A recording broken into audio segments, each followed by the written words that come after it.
In this video, we're going to break down the complete history of One Piece gods. First up, we got Sun God Nika. The legend of Sun God Nika, the warrior of liberation. Sun God Nika stands as one of the most mysterious and important figures in the entire history of One Piece.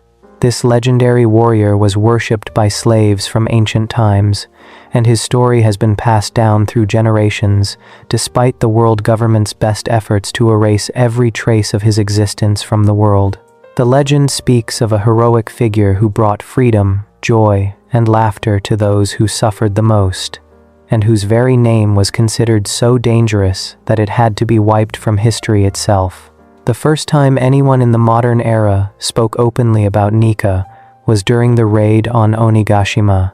Who's Who, a former member of the secret organization CP9 who had become one of Kaido's officers, revealed the legend during his fight against Jinbei. This was a massive moment because it pulled back the curtain on one of the world government's deepest secrets. Who didn't just casually mention Nika. He told a complete story about how he learned of this sun god, and the circumstances of that discovery were chilling. Years before the events at Onigashima, Who's Who had been stationed on a world government ship with one critical mission: guard a devil fruit that the government desperately wanted to secure. This wasn't just any devil fruit. This was a fruit so valuable, so important, that the world government had been hunting it for centuries. But Who's Who failed. The Red Hair Pirates, led by Shanks, attacked the ship and stole the fruit. For this failure, Who was thrown into prison, locked away in the dark depths of the world government's dungeons where failed agents were sent to rot. In that prison, something unexpected happened. A prison guard began telling Who's Who stories. These weren't just any stories to pass the time. The guard spoke about an ancient legend, a tale about a warrior from long ago who was known as the Sun God. This warrior's name was Nika. According to the legend, Nika was a friend to slaves everywhere. He was someone who brought smiles to the faces of those who had forgotten how to smile. He spread joy wherever he went, and most importantly, he freed people from their suffering and oppression. The guard told Who's Who that slaves from ancient times would pray to Nika, believing that one day he would come and liberate them from their cruel masters. Even though Who's Who had never heard of Nika before and had no reason to believe in such legends, the guard suggested that he should pray to the sun god. The guard said this almost mockingly, as if it was a joke. But something strange happened after that. The very next day, that prison guard completely disappeared. He was gone without explanation, trace, as if he had never existed at all. This disappearance terrified Who's Who. He immediately understood what it meant. The world government had done something to that guard. The story of Nika wasn't meant to be shared. It wasn't meant to be spoken about. The very act of telling someone about the sun god was apparently dangerous enough that the world government would make people vanish for doing it. Who's Who realized he now knew too much. He had information that the government wanted to keep buried. So, he made a decision. He broke out of prison and became a pirate, joining Kaido's crew, where he would be beyond the world government's immediate reach. But Who's Who never forgot about Nika. The legend stuck with him for years. When he faced Jinbei during the raid on Onigashima, he brought up the subject because he noticed something. Jinbei had been the captain of the Sun Pirates, a crew known for their connection to the sun and for freeing slaves. Who's Who wondered if there was a connection between the Fishman race, their history of slavery, and the ancient legend of the sun god Nika. He asked Jinbei directly if he knew anything about this legend. Jinbei, however, was furious at Who's Who for making assumptions about fishmen and slavery, and he refused to answer. Instead,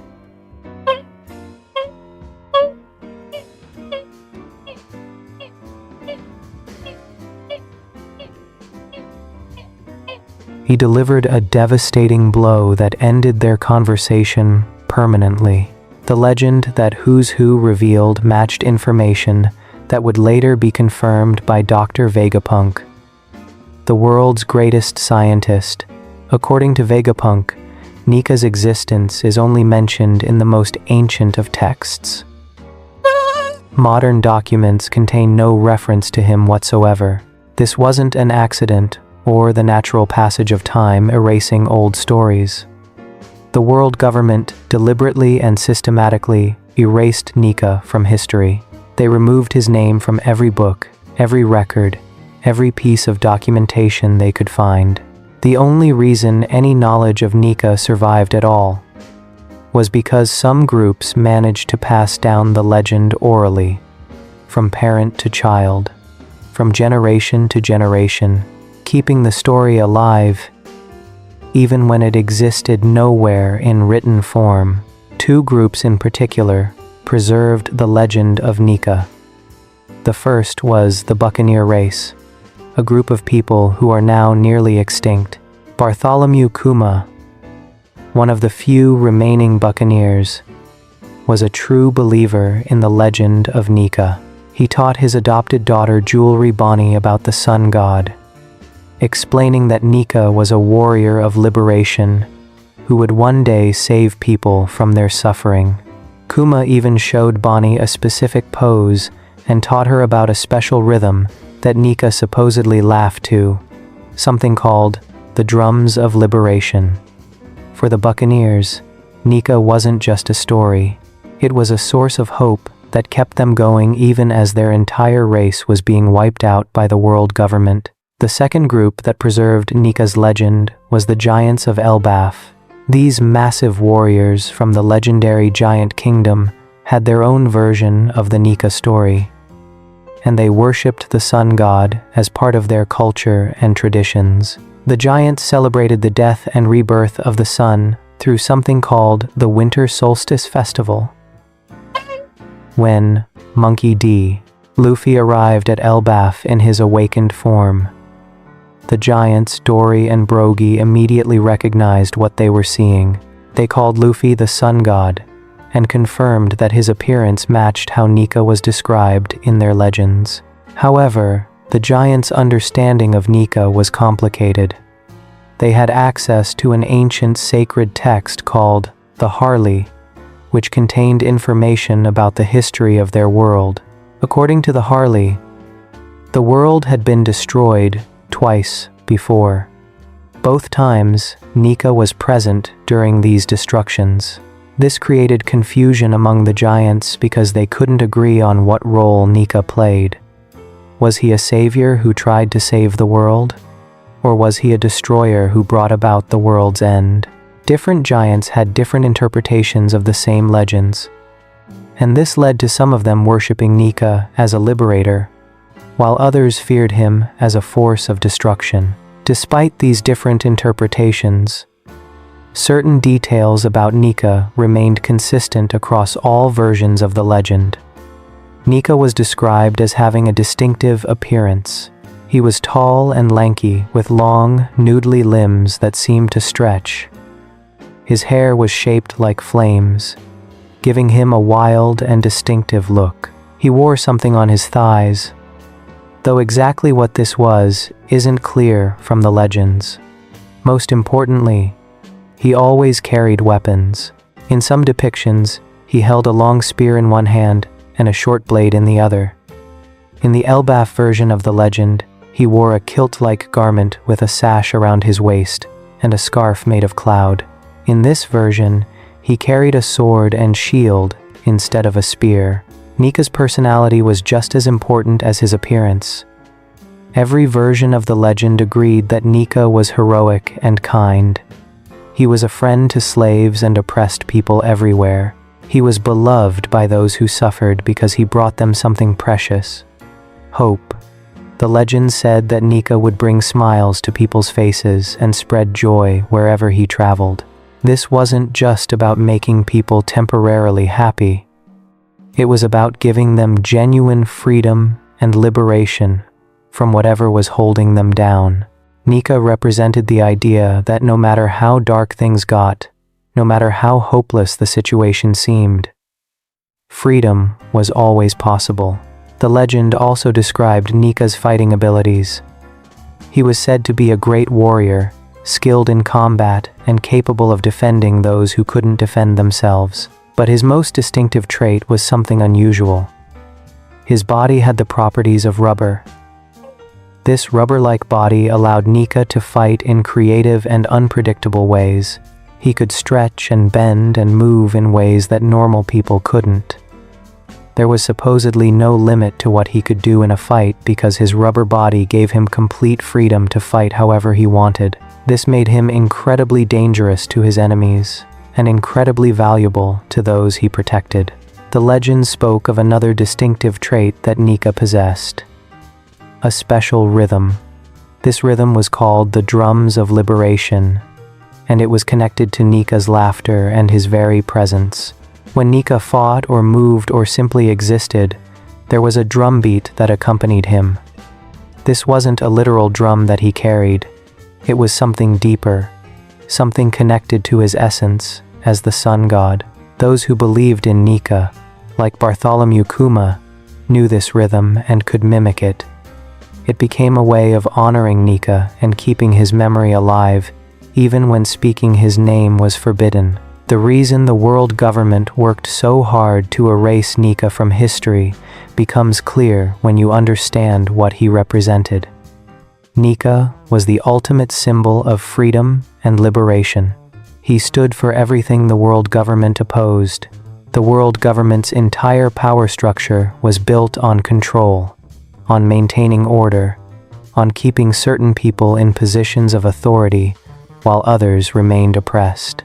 The very existence of a legendary figure who freed slaves and brought joy to the downtrodden was a direct threat to this system.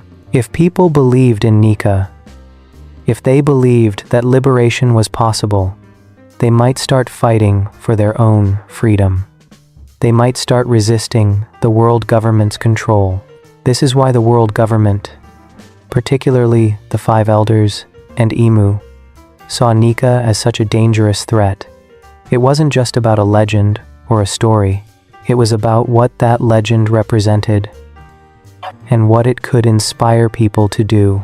The world government couldn't allow people to have hope in something like Nika, because hope leads to resistance, and resistance threatens their power. So they did everything they could to make sure Nika was forgotten. They erased his name from books. They punished anyone who spoke about him. They even renamed and reclassified a certain devil fruit to hide its connection to Nika. But despite all of the world government's efforts, they couldn't completely destroy the legend. The story survived in the oral traditions of the Buccaneers. It survived in the sacred texts and festivals of Elbaf. It survived in the whispered conversations of prisoners like Who's Who heard about it and refused to forget. And most importantly, it survived because there was a devil fruit connected to Nika that the world government could never quite capture. The existence of Nika raises one of the biggest questions in One Piece. Did he actually exist? Nobody knows for certain. Dr. Vegapunk confirmed that ancient texts mention Nika, which proves that, at the very least, people in ancient times believed in him and wrote about him. But whether Nika was a real person who walked the earth, or whether he was a myth, a symbol, or something else entirely, remains unclear. What is certain is that there exists a devil fruit called the Hito Hito no Mi model, Nika, that grants its user the powers that Nika supposedly possessed. This fruit allows someone to become an incarnation of the sun god, gaining Nika's rubber-like body and his incredible fighting abilities. The relationship between Nika the legend and Nika the devil fruit is complex. It's possible that Nika was a real person who lived in ancient times and somehow had these powers naturally. Then, after he died, a devil fruit was created based on him or his abilities. It's also possible that Nika never existed as a real person, and the devil fruit came first, creating the legend when people saw its powers in action. Or perhaps the truth is something completely different that hasn't been revealed yet. What matters is that whether Nika was real or not, his impact on the world was undeniable. The legend of Nika connects to multiple cultures throughout the One Piece world. The ancient Shandia tribe from Jaya, who lived 400 years before the current timeline, had their own connection to sun worship. A young Shandia girl named Moose once mentioned that she would meet the sun god when she was about to be sacrificed. The Shandia worshipped a giant snake called Kashigami, and one of this creature's titles was God of the Sunday. While this wasn't the same as Nika, it showed that sun worship and the concept of sun gods existed in multiple cultures across the world. Fishman Island also had connections to sun symbolism. Queen Otohime, who died years before the current timeline, had a deep admiration for the Sunday. She frequently used it as a symbol of hope and aspiration for the fishmen and merfolk.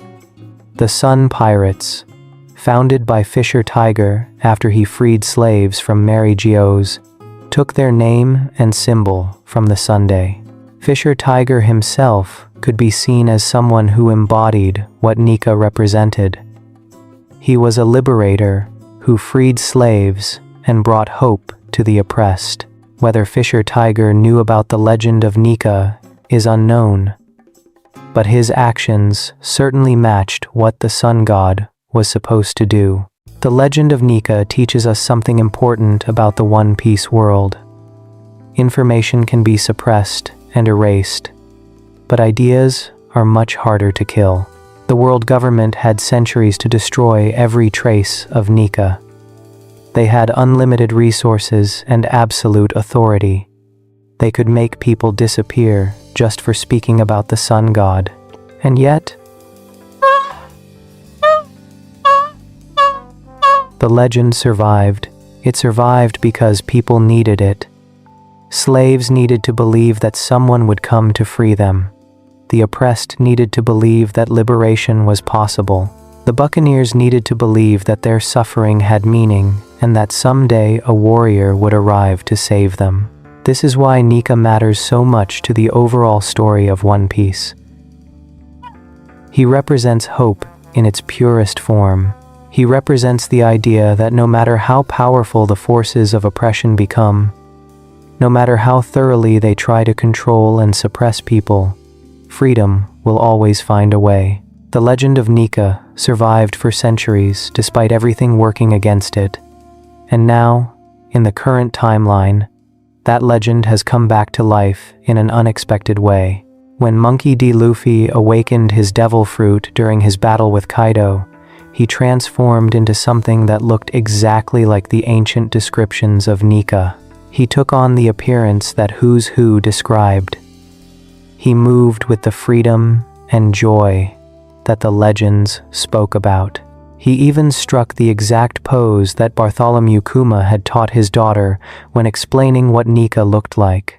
The drums of liberation began to beat, and Zunesha, the ancient elephant who had traveled with Joy Boy centuries ago, proclaimed that Joy Boy had returned. This confirmed something crucial. Whoever Nika was, his power had been carried by Joy Boy during the Void Century, and now it had returned in Luffy. The legend of Sun God Nika is ultimately a story about freedom, hope, and the power of belief. It's about how ideas can survive even when those in power try to destroy them. It's about how the oppressed, throughout history, have always looked for something to believe in, some figure who represents the liberation they dream about.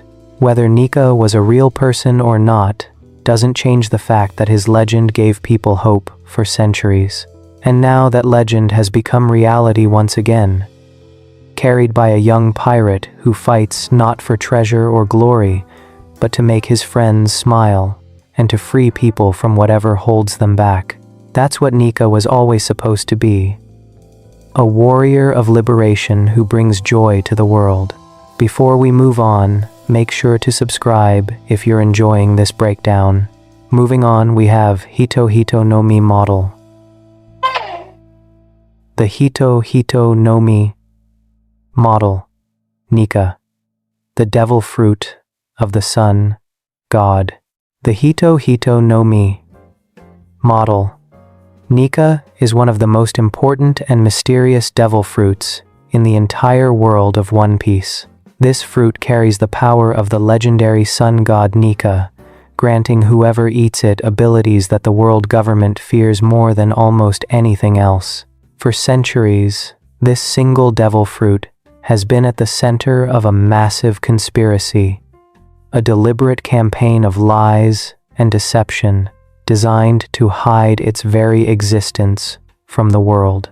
This fruit belongs to a special category called mythical Zoan-type devil fruits. Zoan fruits allow users to transform into animals or mythical creatures.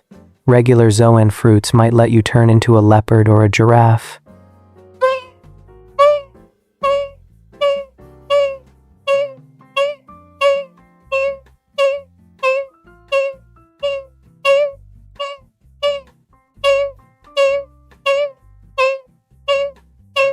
Number 5. Regular Zoan fruits let you become extinct. They allow you to become legendary beings that may or may not have actually existed. The Hito Hito no Mi model, Nika, falls into this category because it allows the user to transform into sun god Nika himself. What makes this fruit unique is what it grants to whoever eats it. The user's body gains properties of rubber, becoming stretchy and elastic in ways that seem impossible. But this isn't just about being stretchy. The rubber body that the fruit provides gives the user incredible freedom in how they fight and move. They can stretch their limbs to punch from far away. They can bounce attacks back at enemies. They can inflate themselves like a balloon or flatten themselves like a pancake. There is no set limit to how creative they can be with these abilities because the fruit grants freedom itself. The fruit also allows the user to become an incarnation of Nika. When the fruit's power is awakened, the user transforms into a form that matches the ancient descriptions of the sun god. Their hair turns white and gains a flame-like quality. Their clothes turn white as well. A ribbon of what looks like flaming smoke appears around their shoulders and torso. Most importantly, their entire demeanor changes. They fight with joy and laughter. They move with complete freedom, unconstrained by normal rules of physics. They bring smiles to the faces of those around them, just like Nika was supposed to do, according to the legends. But here's where things get complicated. The world government has gone to extraordinary lengths to hide the truth about this devil fruit. They couldn't destroy the fruit because devil fruits reincarnate when their user dies. When someone with a devil fruit power dies, that fruit appears somewhere else in the world, ready to be eaten by someone new. The world government couldn't eliminate the Hito Hito no Mi model Nika permanently, so they did the next best thing. They lied about what it was. The world government renamed this fruit. They called it the Gomu Gomu no Mi, which translates to the Gum Gum fruit. This made it sound like a simple paramecia-type fruit that just made you stretchy, nothing more. They reclassified it in all official documents, changing it from a mythical Zoan to a paramecia. They removed any connection between the fruit and Nika from every record they controlled. The goal was to make people think this was just another devil fruit. Nothing special, nothing worth paying attention to. Why would the world government go to such extreme lengths? Because they understood what this fruit represented. The Hito Hito no Mi model, Nika, wasn't just powerful in terms of combat abilities. It was powerful symbolically. This was the fruit of a warrior who freed slaves and brought liberation to the oppressed. It represented freedom itself, the ability to fight however you wanted without constraints or rules. For a government built on control and order, built on keeping people in their assigned places, this fruit was a fundamental threat to everything they stood for. The world government's interest in this fruit goes back incredibly far. They have been trying to obtain it for over 800 years. That's not an exaggeration. For 8 full centuries, the most powerful organization in the world has been hunting for this one specific devil fruit. They wanted to capture it, to keep it locked away where no one could ever eat it, and awaken its true power. But despite all their resources, despite all their power and reach, they failed. For 800 years, the fruit eluded them. One of the 5 elders, the highest-ranking officials in the world government besides Emu, even questioned whether the fruit itself was real or just a legend. After centuries of chasing it and never successfully capturing it, he wondered if maybe the devil fruit was as mythical as the god it was based on. But then another elder pointed out something interesting about Zoan-type devil fruits. These fruits have wills of their own. They aren't just objects. They have some kind of consciousness or purpose built into them. With this in mind, some of the elders began to wonder if the Hito-Hitonomi model, Nika, had been deliberately running away from them all this time. Think about what that means. For 800 years, this fruit appeared in different places around the world as it reincarnated after each user died. And somehow, in all that time, the world government could never quite catch it. Ships carrying the fruit would be attacked. People would eat it before the government could secure it. The fruit would appear in unexpected places where the government couldn't immediately reach it. After enough centuries of this pattern, it became reasonable to question whether it was just bad luck, or whether the fruit itself had some kind of will that was actively avoiding capture. Finally, about 13 years before the current timeline in One Piece, the world government succeeded. They actually managed to get their hands on the Hito-Hitonomi model, Nika. After 8 centuries of failure, they finally had it.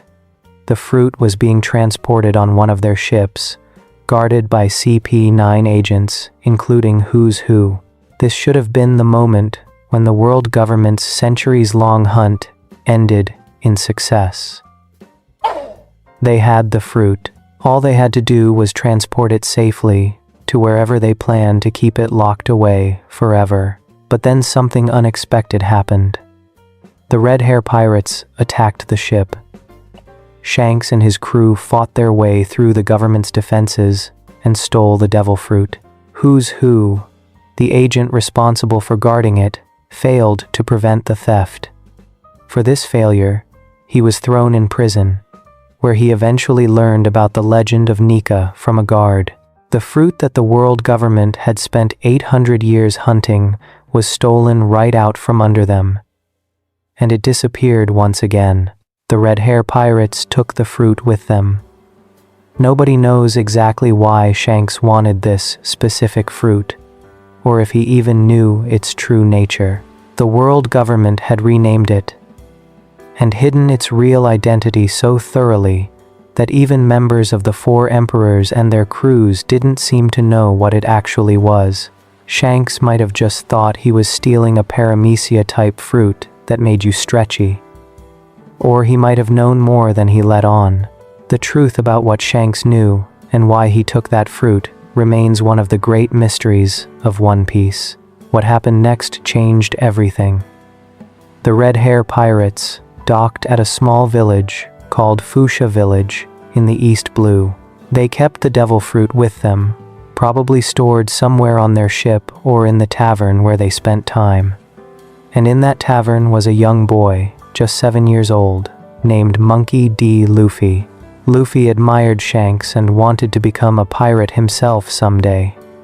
He spent time with the Red Hair Pirates, listening to their stories and dreaming of adventure. One day, Luffy found the devil fruit. To a 7-year-old child, it probably just looked like weird fruit sitting around. Maybe he was hungry, maybe he was just curious. For whatever reason, Luffy ate it. He bit into the Hito Hito no Mi model, Nika thinking it was dessert or just regular food. The moment he swallowed it, the fruit's power became his permanently. There was no way to undo it. Luffy had become the newest user of the devil fruit that the world government had been hunting for 800 years. The Red Hair Pirates were shocked when they discovered what Luffy had done. Shanks and his crew were clearly upset about it, but the exact reason for their reaction remains unclear. Were they just worried because Luffy was now cursed to never swim again? Which is dangerous for someone who wants to be a pirate? Or did they know something about the fruit's true nature that made them realize the kind of danger Luffy had just put himself in? The story hasn't fully answered this question yet. What we do know is that Luffy had no idea what he had really eaten. He thought he had eaten the Gomu Gomu no Mi, just like everyone else believed. He thought he was a rubber man with paramecia powers, nothing more. For years and years, Luffy lived with this misunderstanding. He developed fighting techniques based on being made of rubber. He created his Gear 2nd, Gear 3rd, and Gear 4th forms. He became stronger and stronger, always believing he was just making creative use of a rubber body. But the fruit had more to offer than Luffy realized. The Hito Hito no Mi model. Nika is a Zoan fruit, and Zoan fruits have something that Paramecia fruits don't: the ability to awaken into a transformation. When a Zoan user awakens their fruit, they can access its full power and transform into the creature or being that the fruit represents. For the Hito Hito no Mi model, Nika, this meant transforming into sun god Nika himself. The awakening didn't happen right away.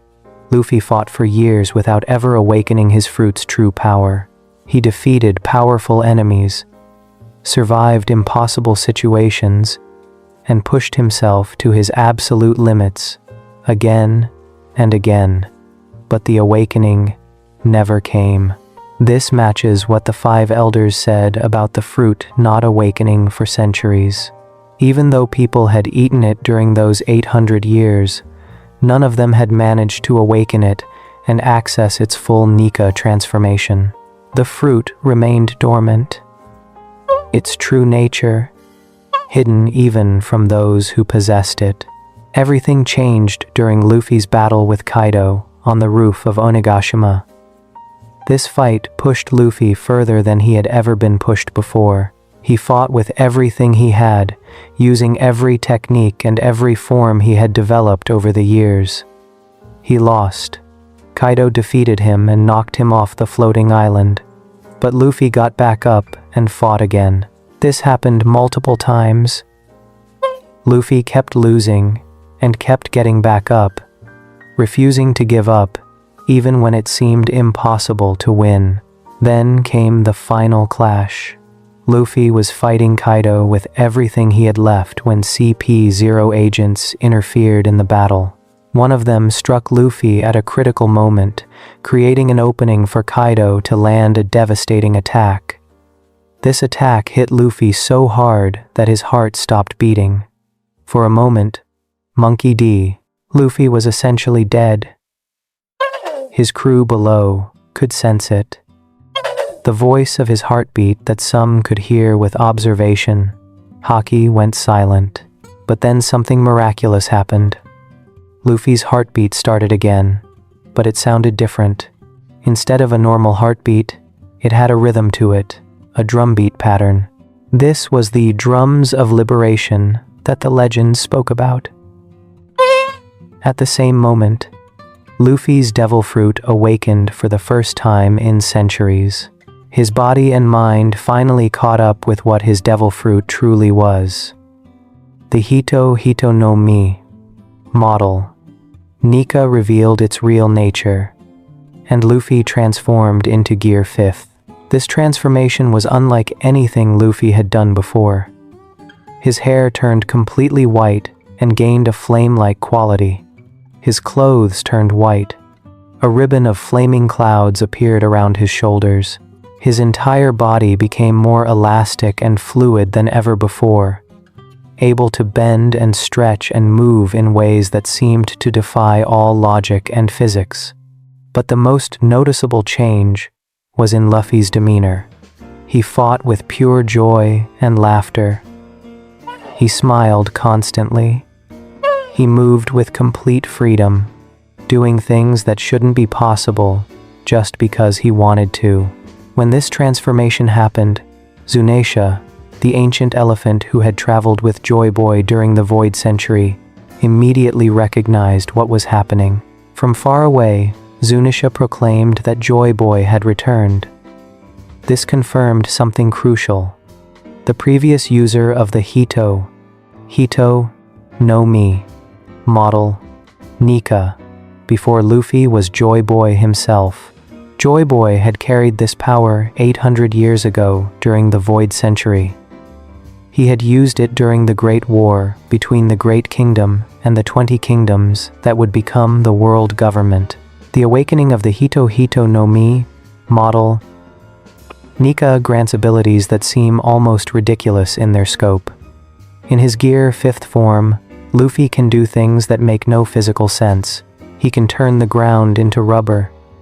He can make his opponent's bodies stretchy. He can grab lightning out of the sky and use it as a weapon. He can inflate himself to massive sizes and then deflate instantly. He can run through the air, leaving trails of fire behind him. The fruit seems to grant him the ability to fight in literally any way he can imagine, with the only limit being his own creativity. But these physical abilities aren't even the most important aspect of the fruit's awakening.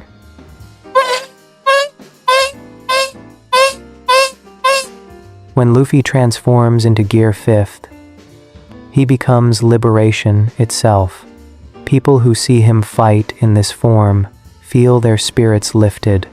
His allies gain hope and strength from watching him. Even his enemies sometimes find themselves caught up in the absurdity and freedom of his fighting style. This is what the Hito no Mi Nika truly grants. Not just power, but the embodiment of freedom and joy. Dr. Vegapunk, after seeing Luffy's awakened form, confirmed that it looked exactly like the ancient descriptions of Nika from the oldest texts. The transformation matched the legends perfectly. This raised an important question.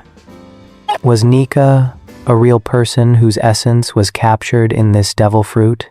Or did the devil fruit come first? And people who saw its awakened form created the legend of Nika based on what they witnessed. The answer remains unclear. But what matters is that the fruit and the legend are undeniably connected. The world government's reaction to Luffy's awakening showed just how much they feared this fruit. The 5 elders, who normally remain in Mery-Geoise and never directly involve themselves in conflicts, immediately understood the threat. Imu, the secret ruler of the world, also recognized what had happened. They had spent 800 years trying to prevent this exact scenario. Someone eating the fruit, awakening it, and becoming the sun god, Nika. Now their worst fear had come true. What makes the Hito no Mi model, Nika, so dangerous to the world government isn't just the combat power it grants. It's what the fruit represents symbolically and historically. This was the power that Joy Boy used when he fought against the 20 kingdoms. This was the power of the warrior who freed slaves and brought liberation to the oppressed. This was the power that could inspire people to rise up against those who controlled them. The world government had built their entire power structure over 8 centuries, and this one devil fruit threatened to undo all of it. The fruit also has another user beyond Joy Boy and Luffy. Jewelry Bonnie, Bartholomew Kuma's daughter, gained the ability to temporarily transform into a version of Nika using her own devil fruit powers. Her age fruit allowed her to imagine different futures for herself. And one of those futures was a version where she had Nika's power. She couldn't fully replicate what Luffy could do with the actual Hito Hito no Mi model Nika, but she could access a temporary version of it. This showed that the legend of Nika had spread far enough that even children like Bonnie dreamed of having his power. The Hito Hito no Mi model Nika represents something that the world government can never truly control: the human desire for freedom. They renamed the fruit and hid its identity. They hunted it for 8 centuries. They tried everything in their power to prevent it from awakening. But in the end, a 7-year-old boy ate it by accident in a small village in the East Blue. And years later, that boy awakened its power and became the sun god. The fruit that was supposed to be a legend that some people thought might not even be real turned out to be very real indeed. This devil fruit is more than just a source of power. It's a symbol of hope, freedom, and liberation that has existed for centuries. It's connected to the deepest mysteries of the One Piece world, to the Void Century, to Joy Boy, to the Great War, and to the true history that the world government has tried so hard to hide. And now that it has awakened again after 800 years, the world is about to change in ways that no one can fully predict. The Hito Hito no Mi model Nika has returned, and with it comes the promise that Nika always represented, that freedom will always find a way, no matter how hard those in power try to suppress it. Before we move on, make sure to subscribe if you're enjoying this breakdown. Moving on to Gear 5, Joy Boy's Return. Monkey D. Luffy's Gear 5. The Return of Joy Boy. The Awakening of Monkey D. Luffy's devil fruit during his battle with Kaido represents one of the most significant moments in the entire history of One Piece.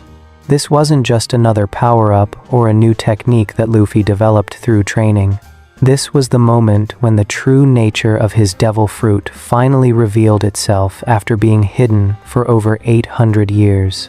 When Luffy transformed into what he would call Gear 5th, he became something that the world hadn't seen in centuries. The embodiment of Sun God Nika, the warrior of liberation. The battle on the roof of Onigashima had already pushed Luffy to his absolute limits multiple times. He had fought Kaido with everything he had, using all his strongest techniques and forms. He had unlocked advanced forms of Haki, coating his attacks with both armament and Conqueror's Haki to hurt Kaido in ways that few people in the world could manage. But even with all of this power, Luffy kept losing. Kaido was simply too strong, too experienced, too overwhelming. Each time Luffy was defeated, he would get back up and try again, refusing to give up, no matter how many times he was knocked down. The final moments before Luffy's awakening were desperate. He was fighting Kaido in what seemed like his last stand. Both fighters were exhausted. Both had taken tremendous damage, but neither was willing to surrender. Then, something unexpected happened that changed everything. CP0, the world government's strongest intelligence organization, had been ordered to interfere in the battle. One of their agents saw an opportunity and struck Luffy at a critical moment during his clash with Kaido. This interference created an opening that Kaido immediately exploited. He hit Luffy with a devastating attack that was powerful enough to stop his heart. This wasn't Luffy being knocked unconscious like he had been several times already during the fight. This was different. This was Luffy's heart actually stopping, his body shutting down completely. People below, who could sense his presence with observation haki, felt his voice disappear. For a brief moment, Monkey D. Luffy was effectively dead, but something miraculous happened in that moment of death. Instead of staying dead, Luffy's body began to change. His heartbeat started again, but it didn't sound like a normal heartbeat anymore. It had a rhythm to it, a distinct drumbeat pattern that seemed to echo across Onigashima. This was the sound that legends called the Drums of Liberation. A rhythm that was supposed to accompany Sun God Nika. Anyone with the ability to hear it knew immediately that something extraordinary was happening. At that exact moment, far away from Onigashima, an ancient elephant named Zunisha reacted to what was happening. Zunisha was no ordinary elephant. This creature had lived for over 1,000 years and had traveled with Joy Boy during the Void Century, 800 years in the past. Zunisha had been punished for a crime committed long ago and was cursed to walk the seas forever, never stopping. But when Zunisha heard the drums of liberation, when the ancient elephant sensed what was happening on Onigashima, it made a proclamation that shocked everyone who could hear it. Zunisha declared that Joy Boy had returned. Not that someone like Joy Boy had appeared. Not that Joy Boy's successor was here. Zunisha specifically said that Joy Boy himself had returned to the world. This was an enormous revelation because it confirmed something that had been hinted at throughout the story. There was a direct connection between Monkey D. Luffy and the legendary figure from 800 years ago. The person who had carried the Hito Hito no Mi model Nika during the Void Century was Joy Boy. And now that power had awakened again in Luffy. When Luffy opened his eyes after his heart restarted, he was different. The transformation that had occurred was visible to everyone watching. His black hair had turned completely white, not gray, not silver, but pure white like fresh snow. The hair also gained a distinctive quality, becoming flame-shaped and flowing as if fire was rising from his head. His clothes transformed as well, turning white to match his hair. Around his shoulders and torso, a ribbon of what looked like flaming smoke or steam appeared, flowing around him constantly. But the physical changes were just the beginning. The way Luffy moved and fought changed entirely. In all his previous forms, Luffy had been serious when fighting strong opponents. He would laugh and joke around sometimes, but when the battle got intense, he would focus and fight with determination and sometimes anger. Gear 5th was completely different. Luffy fought with constant joy and laughter. He smiled non-stop. He moved with a freedom and playfulness that seemed impossible given the serious situation he was in. The abilities that Gear 5th granted were unlike anything Luffy had displayed before. His body became even more elastic and fluid than it had ever been with his rubber powers. He could stretch and bend and twist in ways that defied all logic and physics. But more importantly, he gained the ability to affect his environment and even other people. He turned the ground beneath him into rubber, making it bounce and stretch. He grabbed Kaido and made the Emperor's body stretch like rubber too, even though Kaido hadn't eaten the rubber fruit. Luffy did things in this form that seemed to come straight out of a cartoon. He ran through the air without any visible support, leaving trails of fire behind him. He grabbed a bolt of lightning that Kaido launched at him, held it in his hands like it was a physical object, and threw it back. He inflated himself to absolutely massive sizes, becoming as large as Onigashima itself, and then deflated back to normal instantly. He used Kaido as a jump rope. He turned Kaido's flame attacks into harmless shapes. Nothing seemed to follow normal rules anymore. When Kaido asked Luffy what kind of power this was, Luffy struggled to explain it. He said it made him feel completely free, that he could fight however he wanted. He called it his peak, the ultimate form of his abilities. He named it Gear 5th. But this form was more than just a new gear or a new technique. This was Luffy's Devil Fruit awakening for the first time in 800 years, revealing its true nature as a mythical Zoan fruit that transformed him into Sun God Nika. The awakening also changed how Luffy fought on a fundamental level. In his previous forms, Luffy had to think about his attacks and techniques. He developed specific moves like Gum Gum Pistol or Gum Gum Gatling Gun. He created systematic power-ups like Gear 2nd for speed and Gear 3rd for power. But Gear 5th worked differently.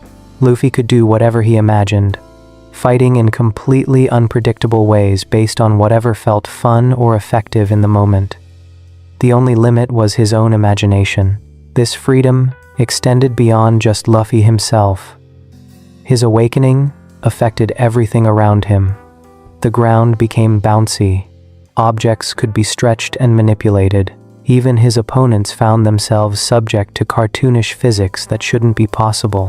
When Kaido transformed into his massive dragon form and tried to swallow Luffy whole, Luffy inflated himself inside Kaido's body and turned the Emperor into a balloon.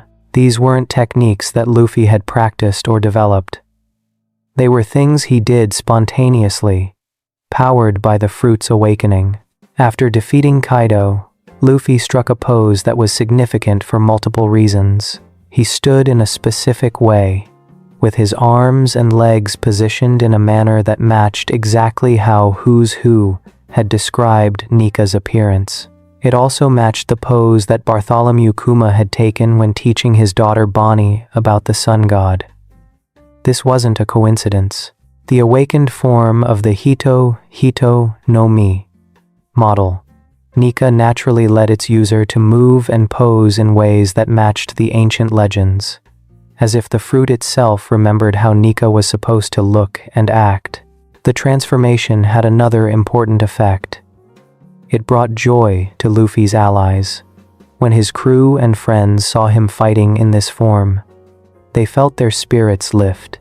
Momonosuke, who had been terrified and struggling to hold up Onigashima while Luffy fought, suddenly felt hope again. The samurai fighting below gained new strength from knowing that Luffy was still fighting. Even people who had never met Luffy before felt something change when they witnessed his awakened form. This was part of what made Nika the warrior of liberation. His very presence brought hope and joy to those around him. Joy Boy's return through Luffy meant more than just gaining a new power. It represented the fulfillment of ancient promises and prophecies. Joy Boy had been a significant figure during the Void Century, the 100-year period that the world government had erased from history. He had been the world's first pirate, someone who led the Great Kingdom in a massive war against the 20 kingdoms that would eventually become the world government. Joy Boy had traveled the world and made connections with various peoples and cultures. One of Joy Boy's most important connections was with Fishman Island. 800 years ago, Joy Boy had made a promise to the people of Fishman Island, specifically to their princess, who was that era's Poseidon, one of the ancient weapons. The promise involved a massive ship called Noah that still existed in Fishman Island in the present day. Joy Boy had planned to use Noah to bring the fishmen and merfolk to the surface world, allowing them to live under the sun instead of in the depths of the ocean. But something went wrong during the war, and Joy Boy was unable to keep his promise. Unable to fulfill his commitment, Joy Boy had left an apology carved onto a poneglyph, one of the indestructible stones that recorded the true history of the world. This poneglyph remained on Fishman Island for 800 years, with Joy Boy's apology written in the ancient language that only a few people could read. The message said that Joy Boy was sorry for not being able to keep his promise, but it also suggested that someone would come in the future to fulfill what he couldn't complete. that someone was meant to be the next person to inherit his will. Joy Boy had also traveled to other significant locations during his time. He had connections to the island of Zu, home of the Mink tribe. The Mink tribe had been allies of Joy Boy and the Kozuki family, the clan of samurai who created the poneglyphs.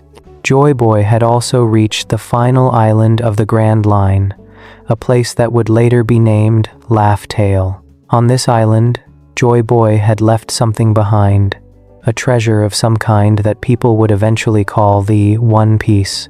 The exact details of what happened to Joy Boy remain unclear. The story has not fully revealed how he died or what ultimately happened during the Great War. What is known is that the Great Kingdom was defeated. The 20 kingdoms won the war and formed the world government. They then proceeded to erase the entire Void Century from history, making it forbidden to study or even talk about what happened during those 100 years. Joy Boy's name was lost to history along with everything else from that era, but Joy Boy had planned for this possibility.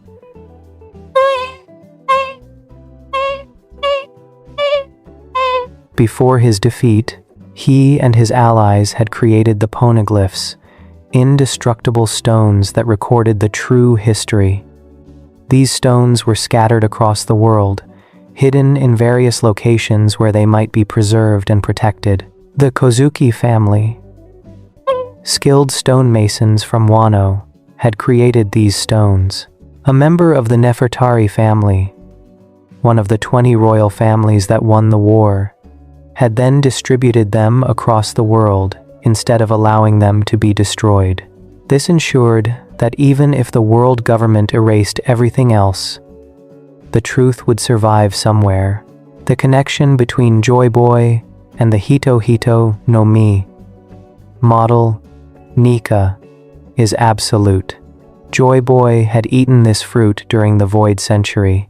He had awakened its power, transforming into Sun God Nika, and fighting with the freedom and joy that the legends described. When he fought against the 20 kingdoms, he did so with these abilities, using the power of liberation itself against those who wanted to establish rigid control over the world. His defeat didn't mean the end of his will or his dream. It meant that someone else would have to carry it forward. When Luffy awakened the same fruit 800 years later, he didn't just gain Joy Boy's power. He became the inheritor of Joy Boy's will and purpose. This is why Zunisha said that Joy Boy had returned rather than saying a successor had appeared. In a very real sense, Luffy's awakening meant that everything Joy Boy represented had come back to the world. The warrior of liberation was active again after 8 centuries of absence. The world government's reaction to this development showed exactly how serious the situation was. The 5 elders, who normally never leave Merijioas and never involve themselves directly in conflicts, were immediately alarmed when they learned about Luffy's awakening. They had spent 800 years trying to prevent exactly this scenario. They had hunted the Hito no Mi model, Nika, for centuries, specifically to make sure it would never awaken again. Now all their efforts had failed. Imu, the secret ruler of the world who sat on the empty throne that was supposed to symbolize equality among nations, also reacted strongly to Luffy's awakening. Imu had been alive during the Void Century and had fought against Joy Boy personally. When Imu learned that the Nika fruit had awakened again, that Joy Boy had essentially returned through Luffy, it represented a direct threat to everything Imu had built over 8 centuries. The enemy that Imu thought had been defeated long ago was back. The 5 elders even discussed the fact that they hadn't been able to capture the fruit for 800 years despite their best efforts.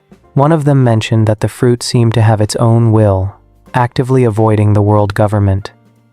Zoan-type devil fruits are known to have wills of their own, and the Hito no Mi model, Nika, seemed to be the strongest example of this.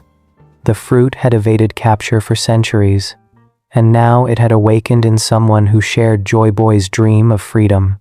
Luffy's awakening also revealed something important about how devil fruit awakenings work, at least for mythical Zoan types. The awakening didn't just give Luffy new powers, it changed something fundamental about who he was and how he fought. When Luffy transformed into Gear 5th, he wasn't just using a technique, he was becoming Nika, taking on the characteristics and personality of the Sun God. The constant smiling, the joyful laughter, the complete freedom in how he fought. These weren't things Luffy decided to do. They were natural expressions of what the awakened fruit made him become. But importantly, Luffy maintained his own personality even in this transformed state. He didn't lose himself or get taken over by some ancient spirit. He was still Luffy, still fighting to protect his friends and achieve his dream of becoming Pirate King. The Gear 5th transformation enhanced and amplified parts of Luffy that already existed. His love of freedom, his ability to make people smile, his refusal to follow rules that he didn't agree with. Nika's power and Luffy's personality were perfectly aligned. Dr. Vegapunk, after seeing Luffy's awakened form, confirmed that this was exactly how Nika had been described in the most ancient texts. The appearance matched perfectly. The white hair, the flame-like quality, the cloud, ribbon, everything. This meant that when Joy Boy had awakened the fruit 800 years ago, he must have looked the same way. The transformation was consistent across users, showing that the fruit itself determined what the awakened form looked like. Jewelry Bonnie's reaction to seeing Luffy in Gear 5th was particularly significant. Bonnie had grown up hearing stories about Nika from her father, Bartholomew Kuma. She knew the legends and had dreamed about the warrior of liberation coming to save people from suffering. When she saw Luffy transformed into Nika, she immediately recognized what she was seeing. She called him Nika directly, treating him as the actual sun god, rather than just someone with similar powers. This showed how perfectly Luffy's awakened form matched the descriptions that had been passed down through generations. The Giants of Elbaf had a similar reaction when they encountered Luffy in his Gear 5th form. Dory and Brogy, two legendary giant warriors, immediately called Luffy the Sun God. They said his appearance matched the rumors and legends they had heard throughout their long lives. For the Giants, who worshipped the Sun God as part of their culture and maintained festivals in honor of Nika, seeing Luffy in this form was like witnessing their god made flesh. What makes Gear 5th particularly significant is what it represents for the future of the One Piece world. Joy Boy's return through Luffy means that the promises left unfulfilled 800 years ago can finally be completed. The pledge to Fishman Island can be kept. The true history that was erased can be revealed.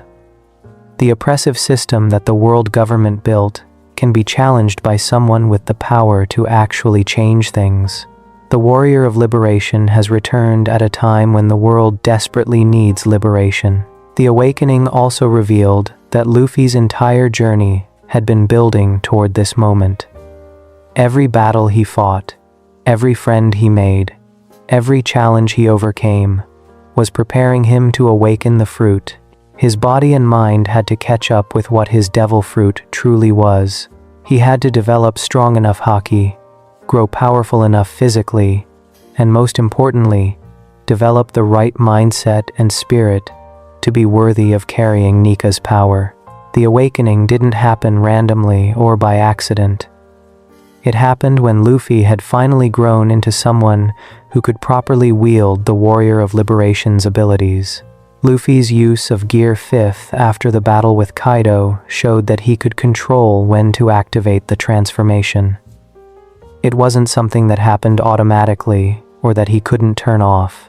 He could shift into gear 5th when he needed its power and return to normal when the battle was over. This control was important because it meant Luffy wasn't just a vessel for Nika's power.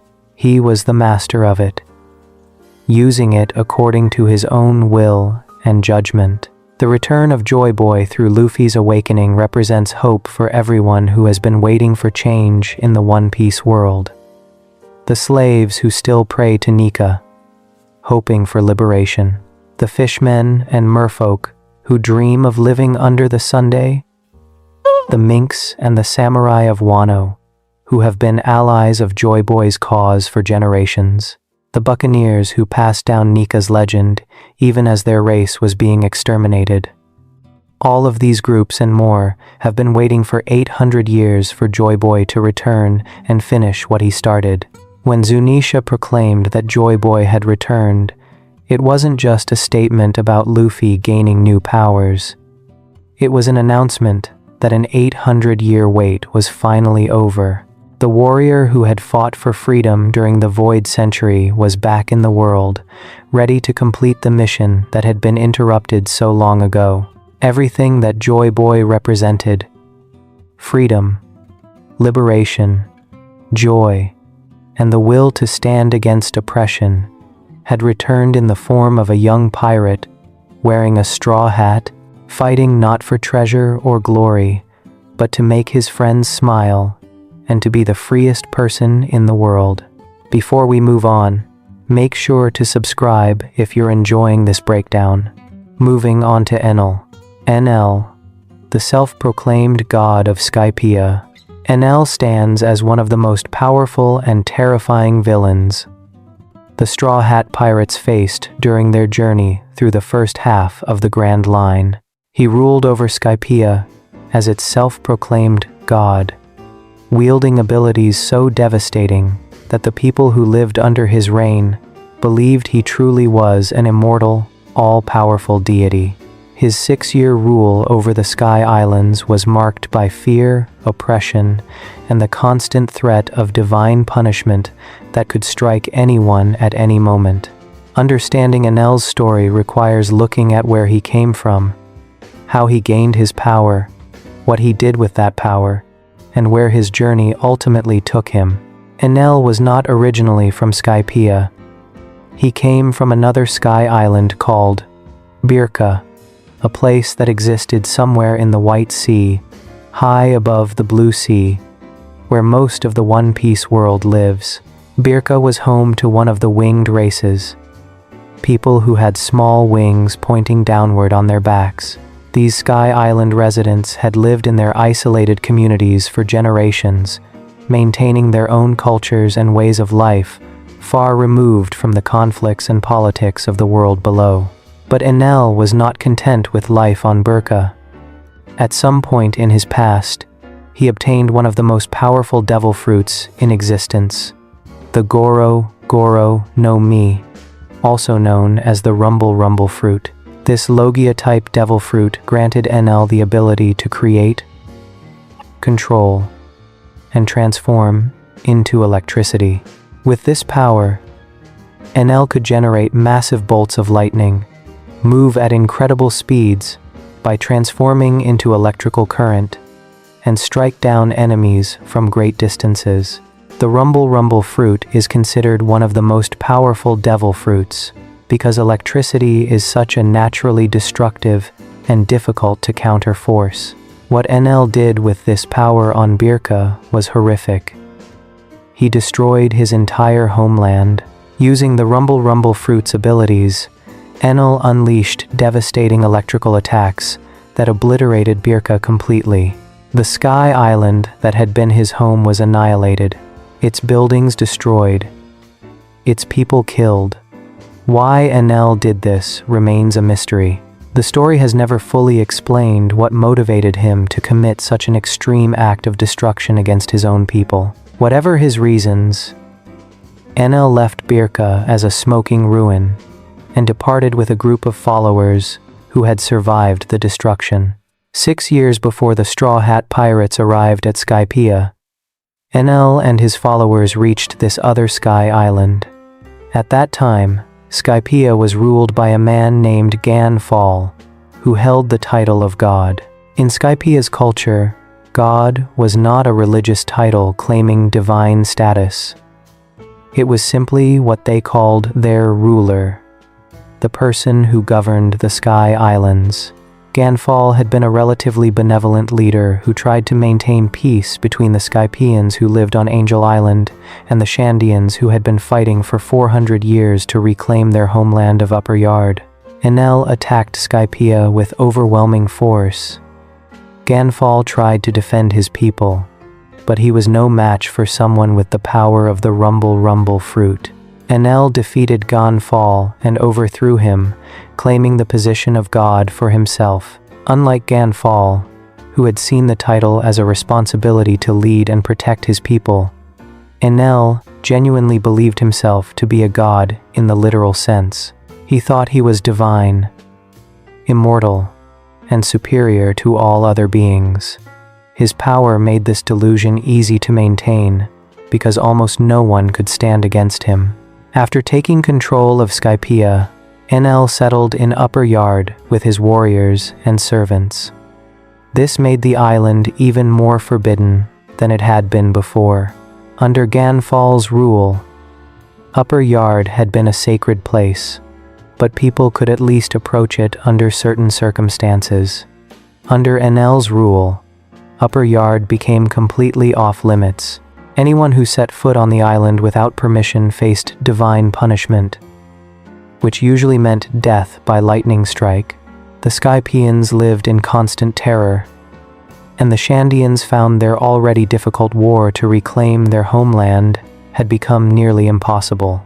Enel's administration of Skypiea was built entirely on fear. He had 4 priests who served under him: Shura, Satori, Gidatsu, and Om. Each of these priests was powerful in their own right, and each guarded a different area of Upper Yard through deadly trials called ordeals. These trials were designed to kill intruders in creative and brutal ways. Anyone who entered Upper Yard had to face these ordeals, and very few people survived them. The priests themselves were fanatically loyal to Enel, believing in his godhood and carrying out his will without question. What made Enel particularly dangerous was his mastery of mantra. Mantra was what the Sky Island people called observation haki, though they didn't use that term.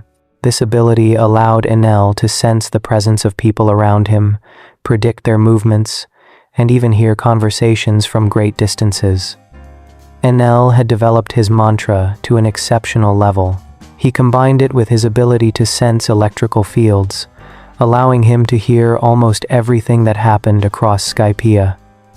No one could plot against him because he would hear their plans. No one could speak against him because he would know about it immediately. When people did speak against Enel or violate his laws, punishment was swift and terrifying. Enel would send a massive column of lightning down from the sky, called El Thor, to strike the offender. This attack would come without warning, incinerating the target and serving as a brutal example to everyone else. The people of Skypiea learned to never question Enel, never speak against him, never even think rebellious thoughts too loudly, because somehow, some way, God was always watching and listening. Enel made it clear that he considered himself not just powerful, but actually divine and immortal. His lifestyle reflected this belief. When he wasn't attending to what he called his godly duties of smiting those who displeased him, Enel spent his time in complete relaxation. He would sleep, eat elaborate meals, and be waited on hand and foot by beautiful women. He lived in absolute luxury and comfort, treating Skypiea as his personal domain, where he could do whatever pleased him without consequence. This attitude carried over to how Enel fought. He was hardly ever serious in battle. He rarely showed any sign of being annoyed or concerned. Instead, he remained relaxed and almost bored, effortlessly absorbing attacks and humiliating his opponents. During his fight with the Shandian warrior Kamakiri, Enel actually fell asleep in the middle of the battle. He did this deliberately to prove his immortality and superiority, showing that Kamakiri couldn't harm him even if Enel wasn't paying attention. Sometimes, when facing particularly annoying opponents, Enel wouldn't even bother shocking them with electricity. He would just hit them with his staff, as if they weren't worth using his powers on. However, Enel's overconfidence was also a weakness. Because he was so used to being invincible and superior, unexpected scenarios threw him completely off guard. When something happened that he didn't anticipate, it disrupted his mantra and impacted his fighting ability. Enel was so accustomed to things going exactly as he expected that he couldn't handle genuine surprises very well. His expression when something shocked him became almost comical, his face contorting in disbelief that anything could possibly go wrong for someone as powerful as himself. But ruling Skypiea was never Enel's ultimate goal. He had a much larger ambition, one that explained why he had come to Skypiea in the first place. Enel wanted to reach what he called Fairy Verth, which was his name for the moon. According to the legends of Birka, Fairy Verth was an infinite land, a place of unlimited space and resources. Enel believed that as a god, he belonged on the moon rather than on a limited sky island. The moon was where a true god should reside, and Enel intended to go there. To accomplish this goal, Enel needed a special ship. He forced the god's army, who had previously served under Ganfall, to work as slaves constructing a massive vessel called the Ark Maxim. This ship was designed to fly using Enel's electrical power. The Ark Maxim was built primarily from gold, which Enel obtained by taking it from the ancient golden city of Shandora that existed in Upper Yard. The ship was a masterpiece of engineering, capable of storing and channeling enormous amounts of electrical energy and using it to fly through the sky. The construction of the Ark Maxim took years, and Enel showed no concern for the lives of those building it. 600 people who had been new recruits to the god's army were forced to work on the ship. Once it was completed, Enel had no further use for them.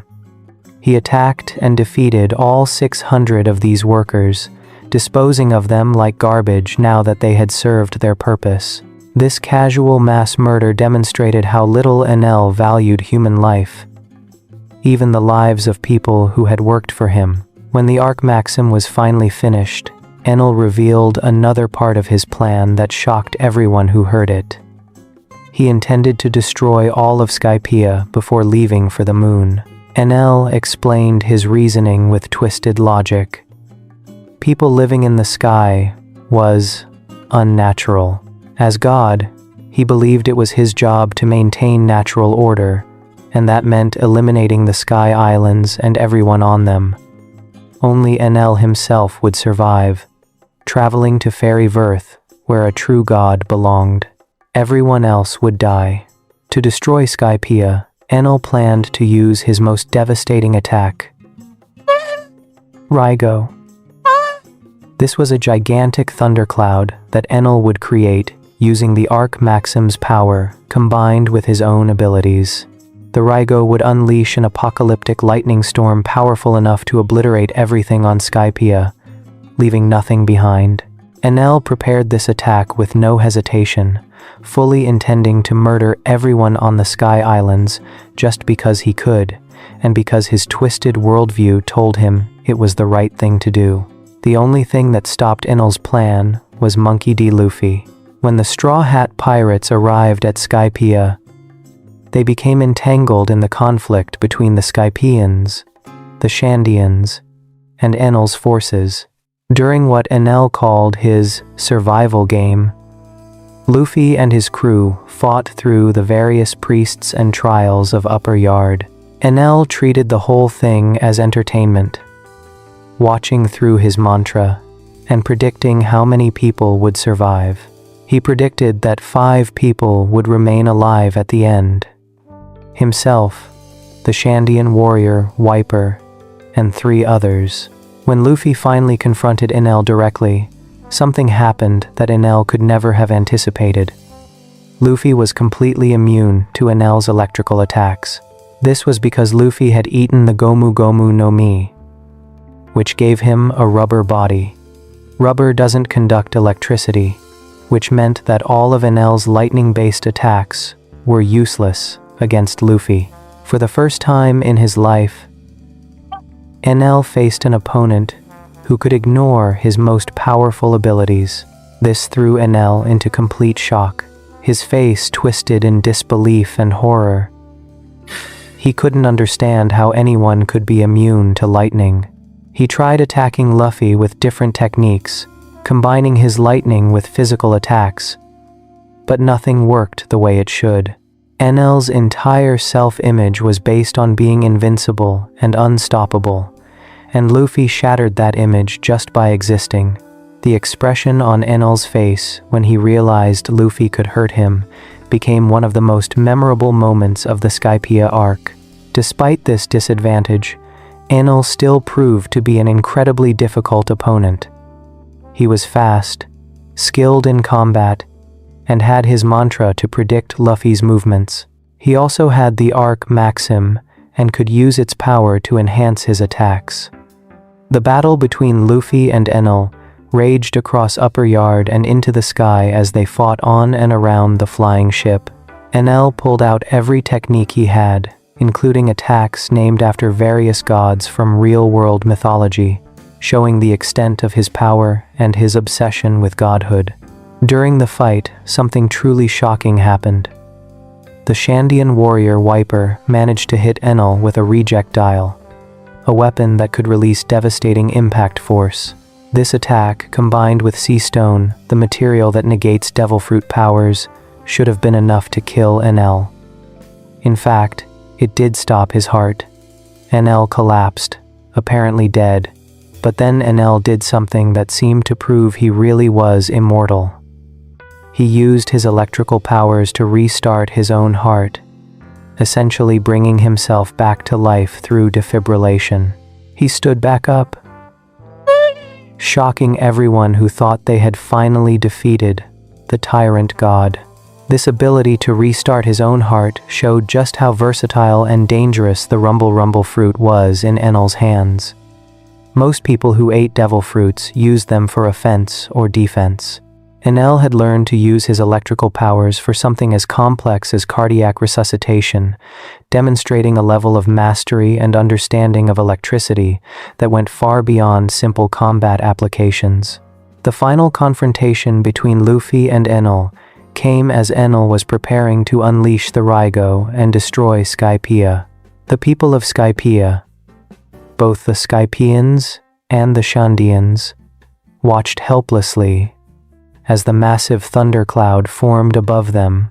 They prayed for a miracle, for anything that could save them from the divine punishment that was about to fall.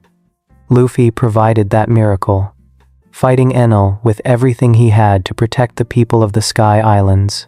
In the end, Luffy defeated Enel with a powerful attack that sent both the self-proclaimed god and his ship crashing down. But instead of falling to Earth, they fell into the ocean of clouds. Luffy punched Enel so hard that he struck the golden bell of Shandora, the very bell that the Shandians had been trying to ring for 400 years.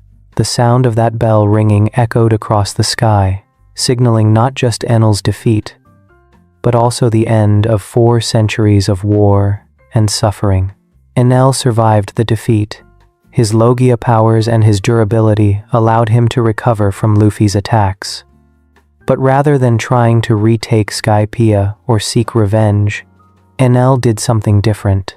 He used the Arc Maxim to travel to the moon, finally reaching the fairy Verth that he had always dreamed about.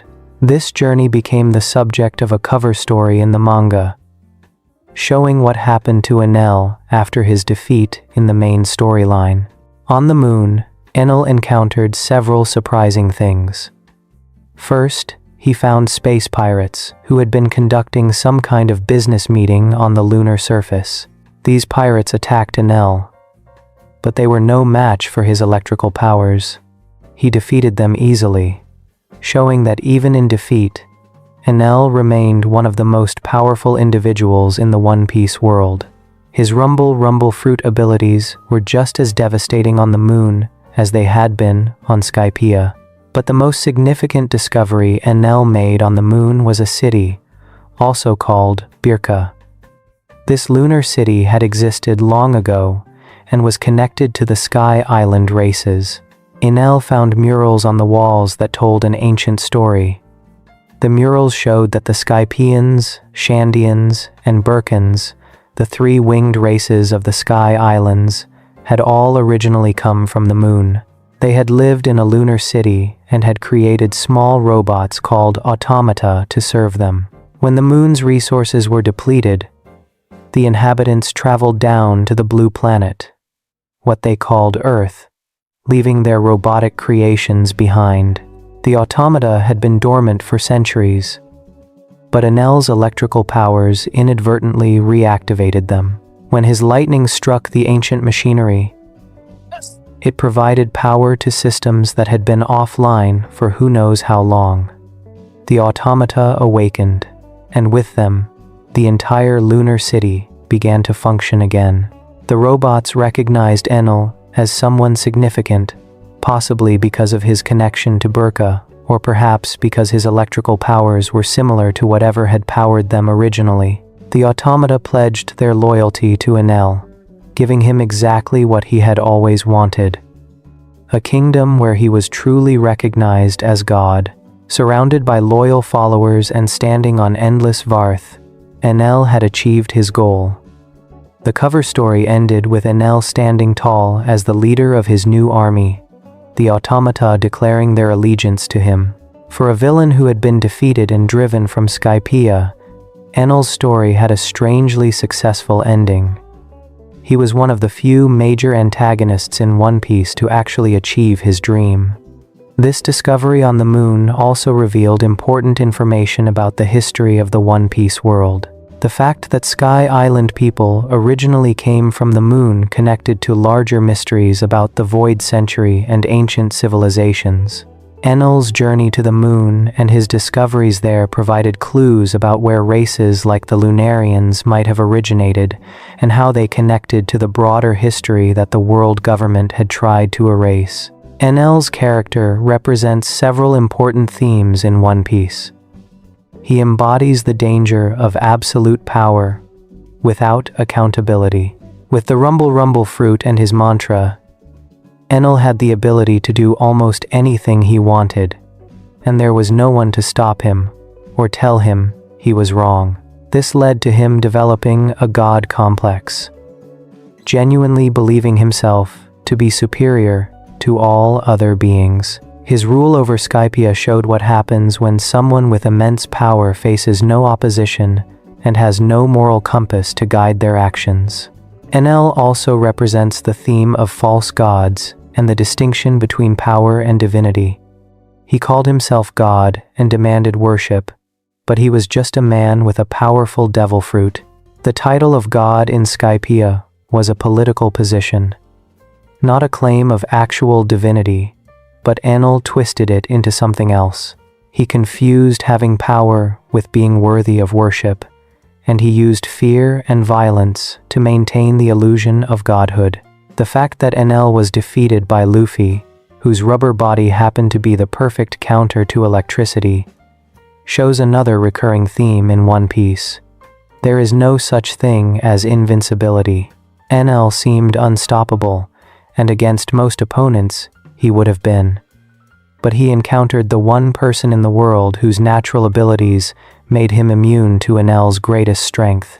This defeat taught Enel nothing about humility, but it demonstrated to everyone else that even someone who seemed like a god could be brought down. Enel's legacy in the One Piece story extends beyond just the Skypiea arc. He is remembered as one of the most powerful enemies the Straw Hats faced during the first half of their journey. Even though Luffy defeated him, it was largely due to type advantage, rather than being stronger overall. Many fans and characters in the story recognize that if Enel had continued to grow stronger and had ventured into the Blue Sea, where Haki users could have properly challenged him, he would have been a truly terrifying force. The possibility of Enel's return to the main story has been a subject of speculation for years. He is currently on the moon with an army of ancient robots, having discovered secrets about the origin of Sky Island peoples. This knowledge could be relevant to the final mysteries of One Piece. Recent chapters have even mentioned Enel again when discussing people who claim to be gods, suggesting that he hasn't been forgotten by the narrative. If Enel were to return, he would likely be much more dangerous than before. He has had years to potentially develop his abilities further. He has an entire army of automata at his command. He has knowledge about ancient civilizations and the moon that very few people in the world possess. And if he learned to use Haki properly, combining it with his already devastating devil fruit powers, he would be a threat even to top-tier fighters in the New World. Enel's story is ultimately about power, ambition, and the danger of unchecked authority. He rose from destroying his homeland to conquering Skypiea, to achieving his dream of ruling on the moon. Along the way, he caused immense suffering and death, all while believing himself to be doing exactly what a god should do.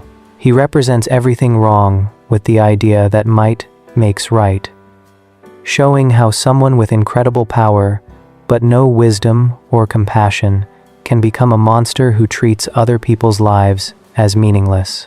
The self-proclaimed god of Skypiea remains one of the most memorable villains in One Piece.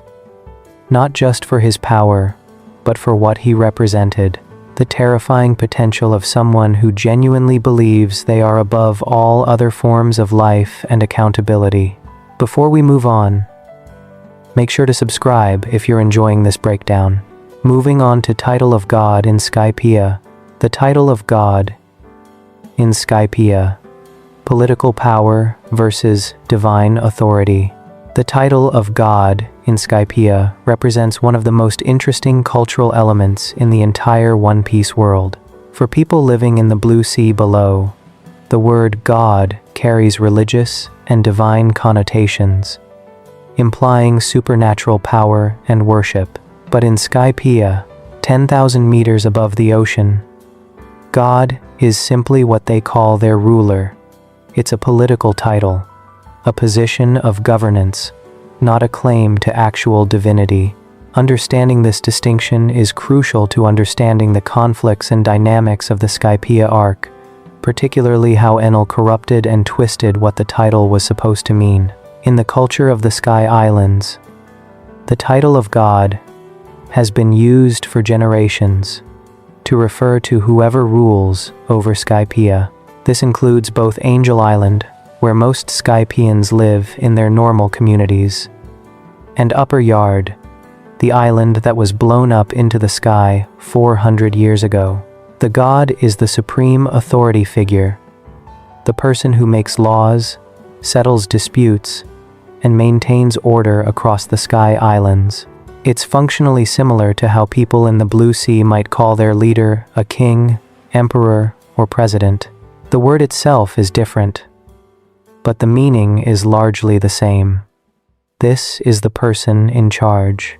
The pronunciation in Japanese is kami, which is the standard word for god or deity. But the way Skypieans use this term is more in line with how the word is used in Shinto traditions, where kami can refer to spirits, forces of nature, or even just things that inspire awe and respect. It doesn't necessarily mean an all-powerful creator deity. In Skypiea's case, it specifically means the governing authority. Stripped of most religious significance, The position holds authority not because of divine mandate but because the Sky Islands need someone to serve as their leader. Before Enel arrived at Skypiea, the position of God was held by a man named Ganfall. Ganfall was an older man with a strong sense of duty and responsibility toward his people. He took the title of God seriously, but he understood it for what it actually was, a position of leadership and service. Ganfall didn't pretend to be immortal or supernatural. He didn't claim to have powers beyond those of normal humans. He was just a skilled fighter with a flying bird companion named Pierre who had eaten a devil fruit, and he tried his best to govern Skypiea fairly and justly. Ganfall's approach to being God reflected what the title was supposed to mean. He attempted to maintain peace between different groups living in the sky. This was an incredibly difficult task because of the ongoing conflict between the Skypieans and the Shandians. The Shandians were the original inhabitants of Upper Yard before it was knocked into the sky 400 years ago.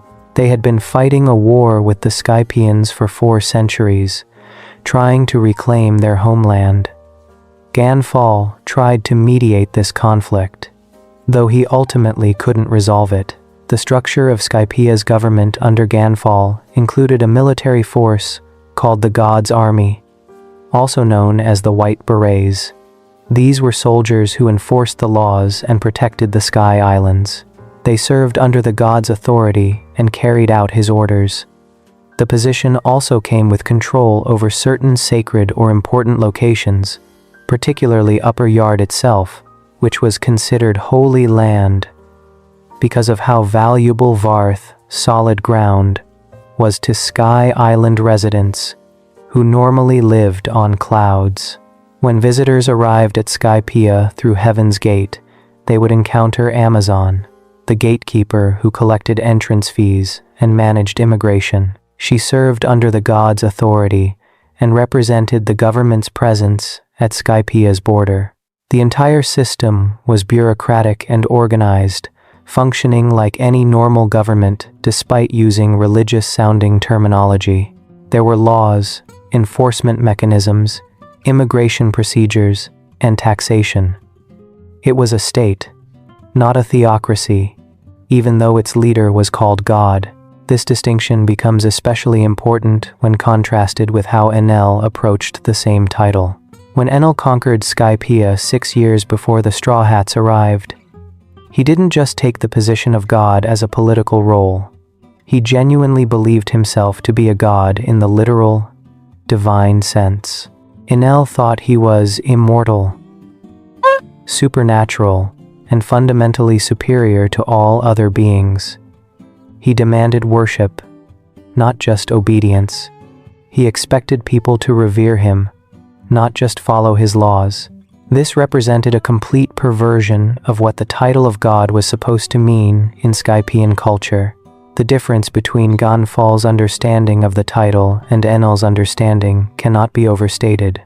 Ganfall saw himself as a leader with responsibilities toward his people. He was supposed to protect them, maintain order, and try to create conditions where people could live peacefully. When he failed to defend Skypiea against Enel's attack, Ganfall felt shame and continued to try helping his people even after being overthrown. He operated from a position of duty and service. Enel, by contrast, saw the title of God as confirmation of what he already believed about himself, that he was inherently superior and deserving of absolute power.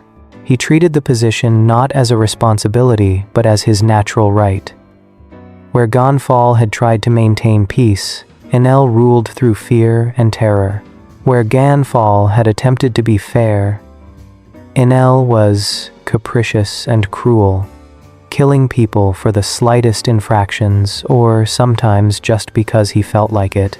The title of God became something monstrous in Enel's hands. Under Enel's rule, the government structure of Skypiea changed to reflect his twisted understanding of godhood. He maintained the God's army, but now they served a tyrant who truly believed himself divine. He installed 4 priests beneath him: Shura, Satori, Gidatsu, and Om. These priests were given authority over different areas of Upper Yard and created deadly trials called ordeals that would kill anyone who entered their domains. The use of the term priest here is significant because it added a religious dimension that hadn't existed under Ganfal's governance. The naming of these priests drew from real-world religious concepts. In Japanese, they were called Shinkan, a term used in Shinto tradition for religious officials. Their names also had religious significance. Satori, Gidatsu, and Shura are all levels of reincarnation in Buddhism. Om refers to Om, the sacred sound in Hinduism and Buddhism that signifies the essence of ultimate reality. Enlil deliberately structured his government using religious terminology and concepts, reinforcing the idea that he wasn't just a political leader, but a divine being worthy of worship. Enlil's powers made this delusion convincing to many people. His rumble fruit gave him the ability to create and control lightning, striking down anyone who displeased him with bolts from the sky. This seemed like exactly what a god should be able to do: deliver divine punishment from above. His mantra allowed him to hear conversations across all of Skypiea, making it seem like he was omniscient and all-knowing. People couldn't plot against him because he would hear their plans. They couldn't speak against him because he would know. This created the illusion of a god who sees and knows all things. Enlil reinforced this image through his actions and his pronouncements.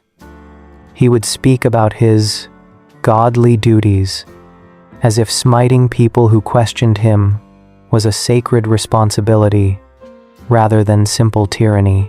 He lived in luxury and had servants attending to his every need, presenting himself as someone too exalted to concern himself with mundane matters. When he fought, he did so with casual confidence, rarely taking his opponents seriously because he genuinely believed no mortal could threaten a god.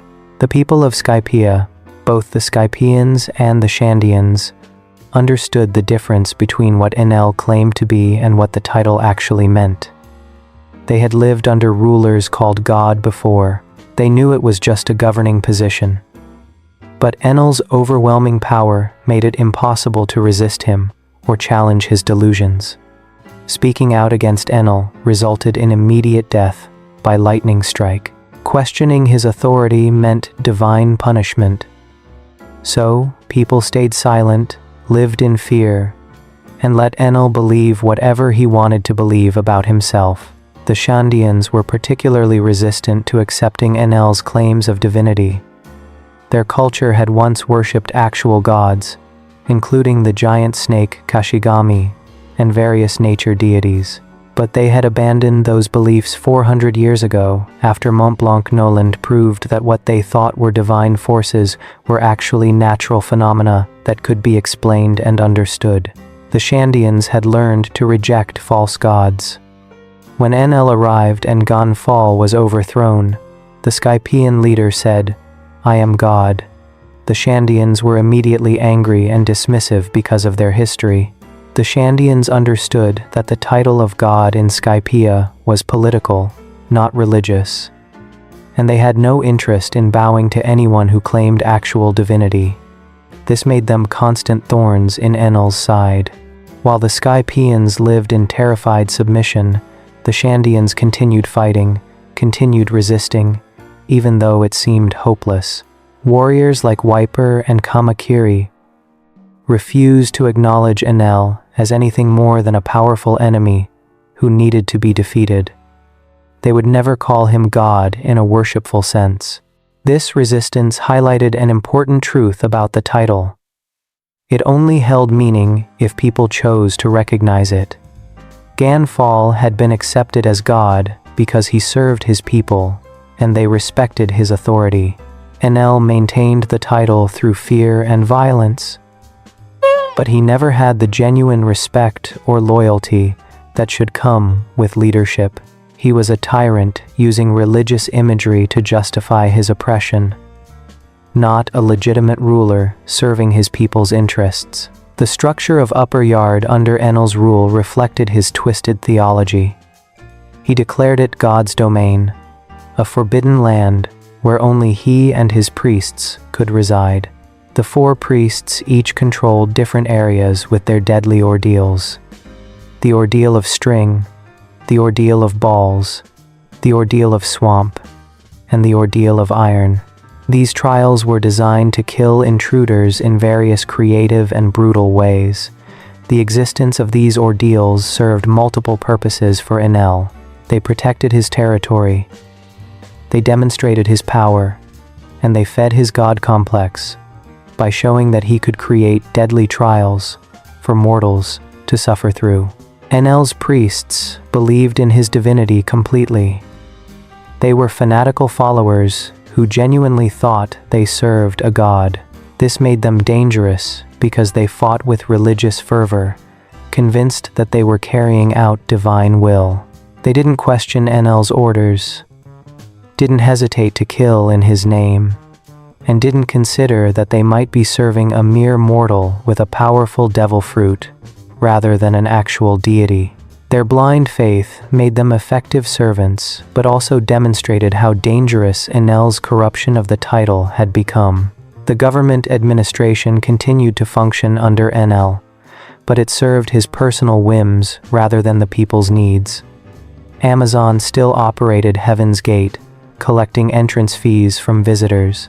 The gods' army still existed, though they now served a tyrant. The bureaucratic machinery of Skypiea kept running, but it had been perverted to serve Enlil's ego and his eventual plan to destroy everything. The title of God still existed as a governmental position, but Enlil had filled it with something monstrous. When the Straw Hat Pirates arrived at Skypiea, they immediately misunderstood what the title meant.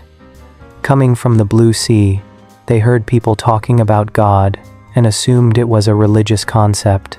They didn't realize at first that they were essentially dealing with a king or dictator who happened to use different terminology. This confusion was natural given the language being used, but it also showed how easy it was to conflate political authority with divine authority when the same word was used for both. Gan Fall, after being overthrown, tried to explain to the Straw Hats and others what was really happening. He clarified that God was just a title, that it didn't mean Enlil was actually divine or supernatural. But words alone couldn't change the reality that Enlil had the power to back up his claims. Whether he was truly a god or just a man with a devil fruit didn't matter much to people being struck by lightning. The practical effect was the same. Enlil had absolute power and used it without mercy or accountability. The climax of the Skypiea arc centered around challenging Enlil's false divinity. When Monkey D. Luffy fought Enlil, it wasn't just a physical battle. It was a challenge to the entire concept that Enlil represented. Luffy didn't care about titles or claims of godhood. He just saw someone who was hurting his friends and the people of Skypiea. Luffy's rubber body being immune to Enlil's lightning was symbolically perfect.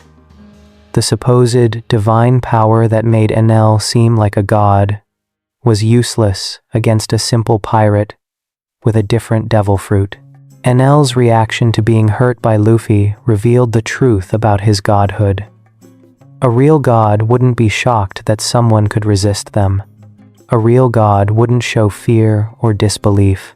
But Enlil did both. His face twisted in horror and confusion when his lightning didn't work.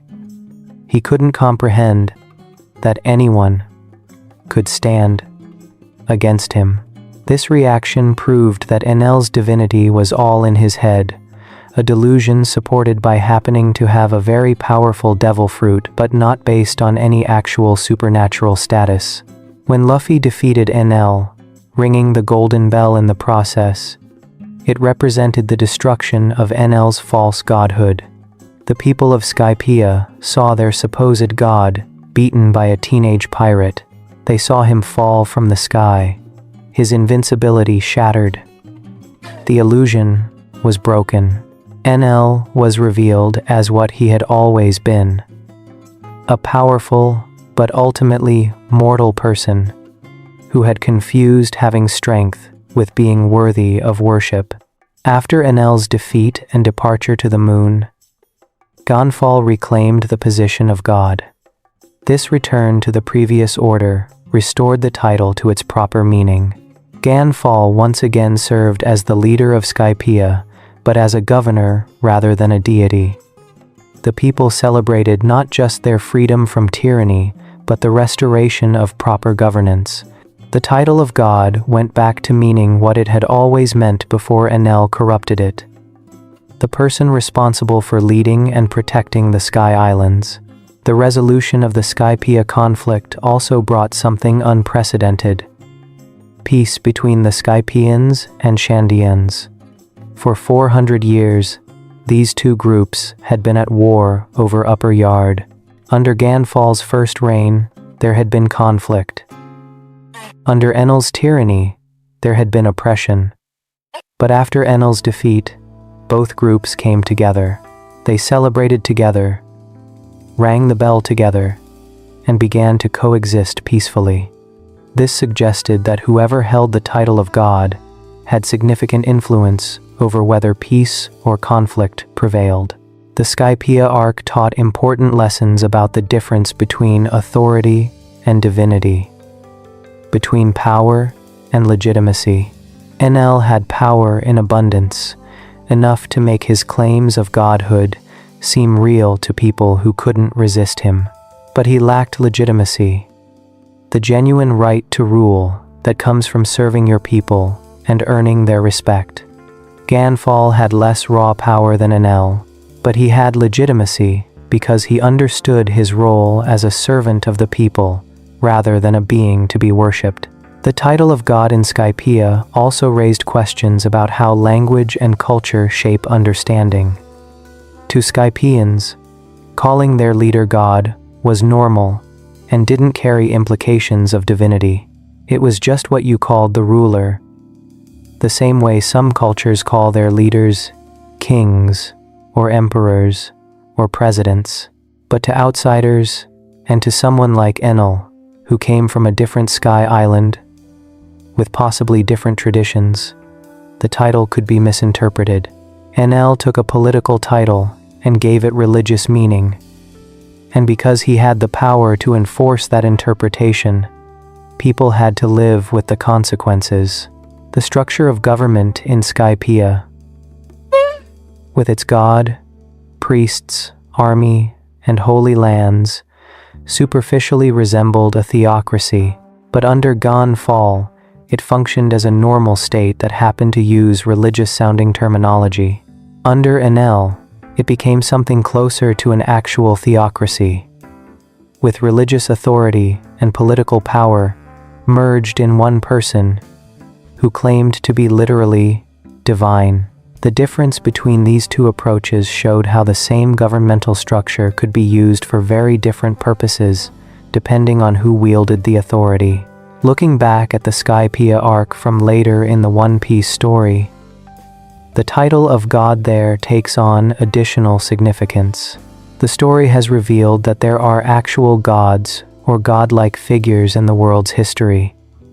Sun God, Nika, the Earth God, the Forest God, and the Sea God.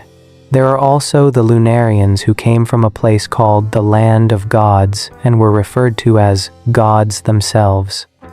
Knowing this makes Enel's delusion seem even more pathetic. He thought he was a god when he was just a man with a devil fruit.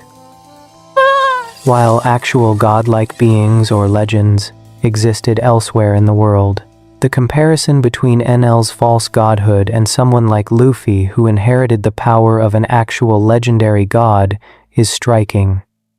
Enel claimed divinity and demanded worship. Luffy inherited the power of sun god Nika, but doesn't care about being called a god and doesn't want anyone to worship him.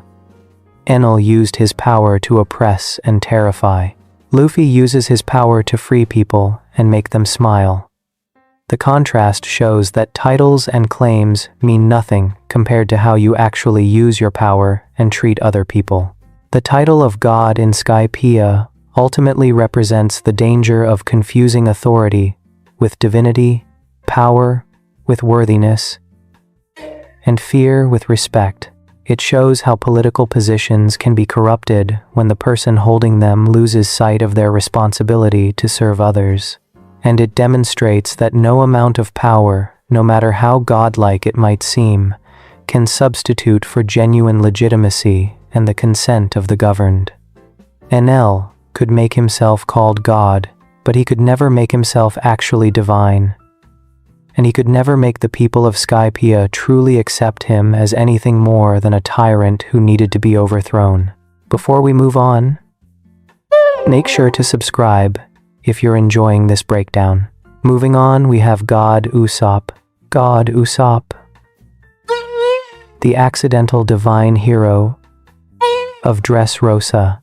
The story of how Usopp earned the title God Usopp is one of the most unique and memorable moments in all of One Piece. Unlike most epithets that pirates receive based on their fearsome reputations or incredible strength, Usopp's divine title came about through a combination of lies, luck, genuine bravery, and one of the most perfectly timed accidents in the entire series.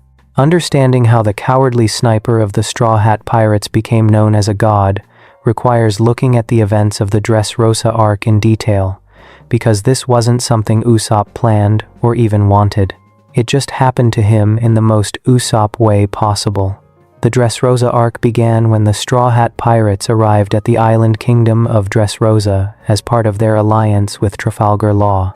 The plan was to take down the warlord Don Quixote do Flamingo and destroy his Smile Factory, cutting off the supply of artificial devil fruits to Kaido. What they discovered on Dressrosa was far more sinister than they expected. The island appeared to be a peaceful paradise, where humans and living toys coexisted happily. People walked the streets alongside toy soldiers, toy animals, and toy versions of everyday objects that had somehow come to life. But this cheerful appearance hid a dark secret. The toys weren't naturally alive. They were human beings who had been transformed against their will by one of Doflamingo's officers, a young girl named Sugar. Sugar had eaten the Hobi Hobi no Mi, the Hobby Hobby fruit, which gave her the ability to turn anyone she touched into a toy. Once transformed, the victim was forced to obey Sugar's commands no matter what, becoming an obedient slave. Even worse, when someone was turned into a toy, everyone in the world forgot they had ever existed. Families forgot their loved ones. Friends forgot each other. The toys retained their memories and consciousness, but they were trapped in artificial bodies and forced to work for Doflamingo's criminal empire while the rest of the world didn't even remember they were missing. This horrific situation had been going on for years. Hundreds, possibly thousands of people had been transformed into toys and enslaved. They worked in Doflamingo's factories, served in his underground operations, and lived lives of silent suffering, while their families went about their days with holes in their memories that they didn't even know existed. The scale of this tragedy was enormous, and stopping it required knocking Sugar unconscious. If she lost consciousness, her devil fruit power would deactivate, and all the toys would transform back into humans, with everyone's memories of them restored. The mission to stop Sugar fell to a group that included Usopp, Nico Robin, and the Tontatta tribe, a race of small dwarf-like people who lived underground near Dressrosa. The Tontatta had their own reasons for fighting Doflamingo. 500 of their people, including their princess Mancherry, had been captured and forced to work in the Smile Factory. The Tontatta were planning an assault to rescue their captured friends and destroy Doflamingo's operation, and they needed allies. This is where Usopp's talent for lying became crucial. The Tontatta were extremely trusting and gullible by nature. They believed almost anything people told them. When they met Usopp, he introduced himself as a descendant of Mont Blanc Noland, the legendary explorer who had visited their ancestors 400 years ago. This was a complete lie. Usopp had no relation to Noland whatsoever, but the Tontatta believed him immediately and completely. To the Tontatta, Noland was a hero, a legendary figure who had saved their ancestors from disease and suffering. If Usopp was Noland's descendant, then he must be a hero too. They started calling him Usoland as a sign of respect and reverence. They believed he had come to save them, just like his ancestor had saved their people centuries ago. The Tontatta put their complete faith in Usopp, trusting that he would lead them to victory and rescue their captured friends. This put Usopp in an extremely uncomfortable position. He had lied to gain the Tontatta's trust and cooperation, which was typical Usopp behavior. But now, these innocent, trusting people believed he was a great warrior and hero. They were counting on him. They were putting their lives in his hands. For someone like Usopp, who was fundamentally a coward who knew he wasn't actually brave or strong, this was terrifying. He wanted to run away, to abandon the mission and escape before things got dangerous, but he couldn't bring himself to betray the Tontatta's trust. The plan, called Operation Sop, was straightforward in concept but difficult in execution. They would infiltrate the area where Sugar was located and knock her out, which would free all the toys and create chaos that would help bring down Doflamingo's organization. Usopp and Robin would lead the Tontatta in this assault, using an underground tunnel to reach their target. The Thunder Soldier, a toy who was actually a human named Kairos, would coordinate with them and then go after Doflamingo himself once the operation succeeded. As the operation began, Usopp's fear became increasingly obvious. He kept looking for chances to run away, to escape from the dangerous situation he had gotten himself into. But the Tontatta believed in him so completely, trusted him so absolutely, that he couldn't abandon them.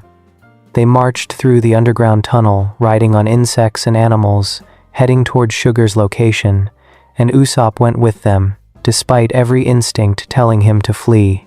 When they reached the area where Sugar was located, things immediately went wrong. The Tontatta's assault was detected, and Doflamingo's officers responded quickly. The underground port where they fought became a battlefield.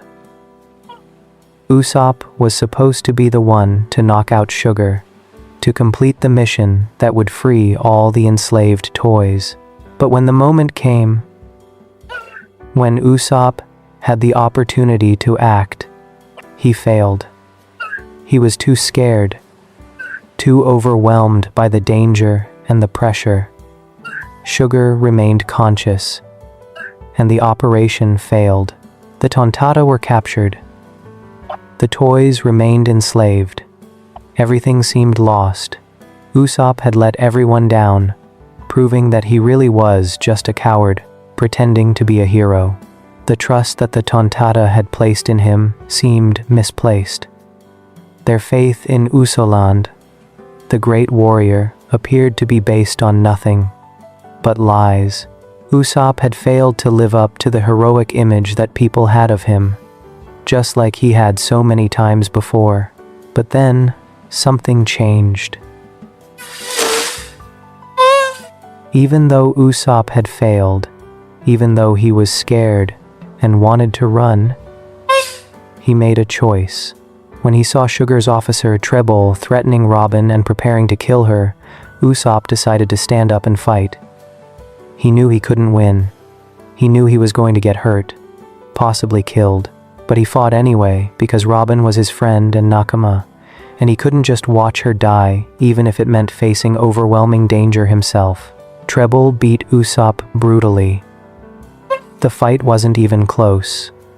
Usopp was completely outmatched, taking blow after blow from an enemy far stronger than himself. But Usopp kept getting back up, kept trying to fight, kept refusing to give up even though continuing to resist seemed pointless. This was the real Usopp, the person underneath all the lies and cowardice when it really mattered. When his friends were in danger, he would stand and fight even against impossible odds. During this beating, Usopp's face became horribly swollen and distorted. His injuries made him look grotesque, almost unrecognizable, but this accidental disfigurement was about to become the key to everything. When Sugar came close to Usopp, preparing to turn him into a toy and end the threat he represented, she saw his face, the horrible, swollen, distorted face that Trebol's beating had created, and it terrified her. Sugar's shocked reaction to Usopp's face was so extreme that she fainted, just passed out from sheer terror at what she was seeing. This was completely unintentional on Usopp's part. He hadn't planned to scare her. He hadn't created some clever strategy.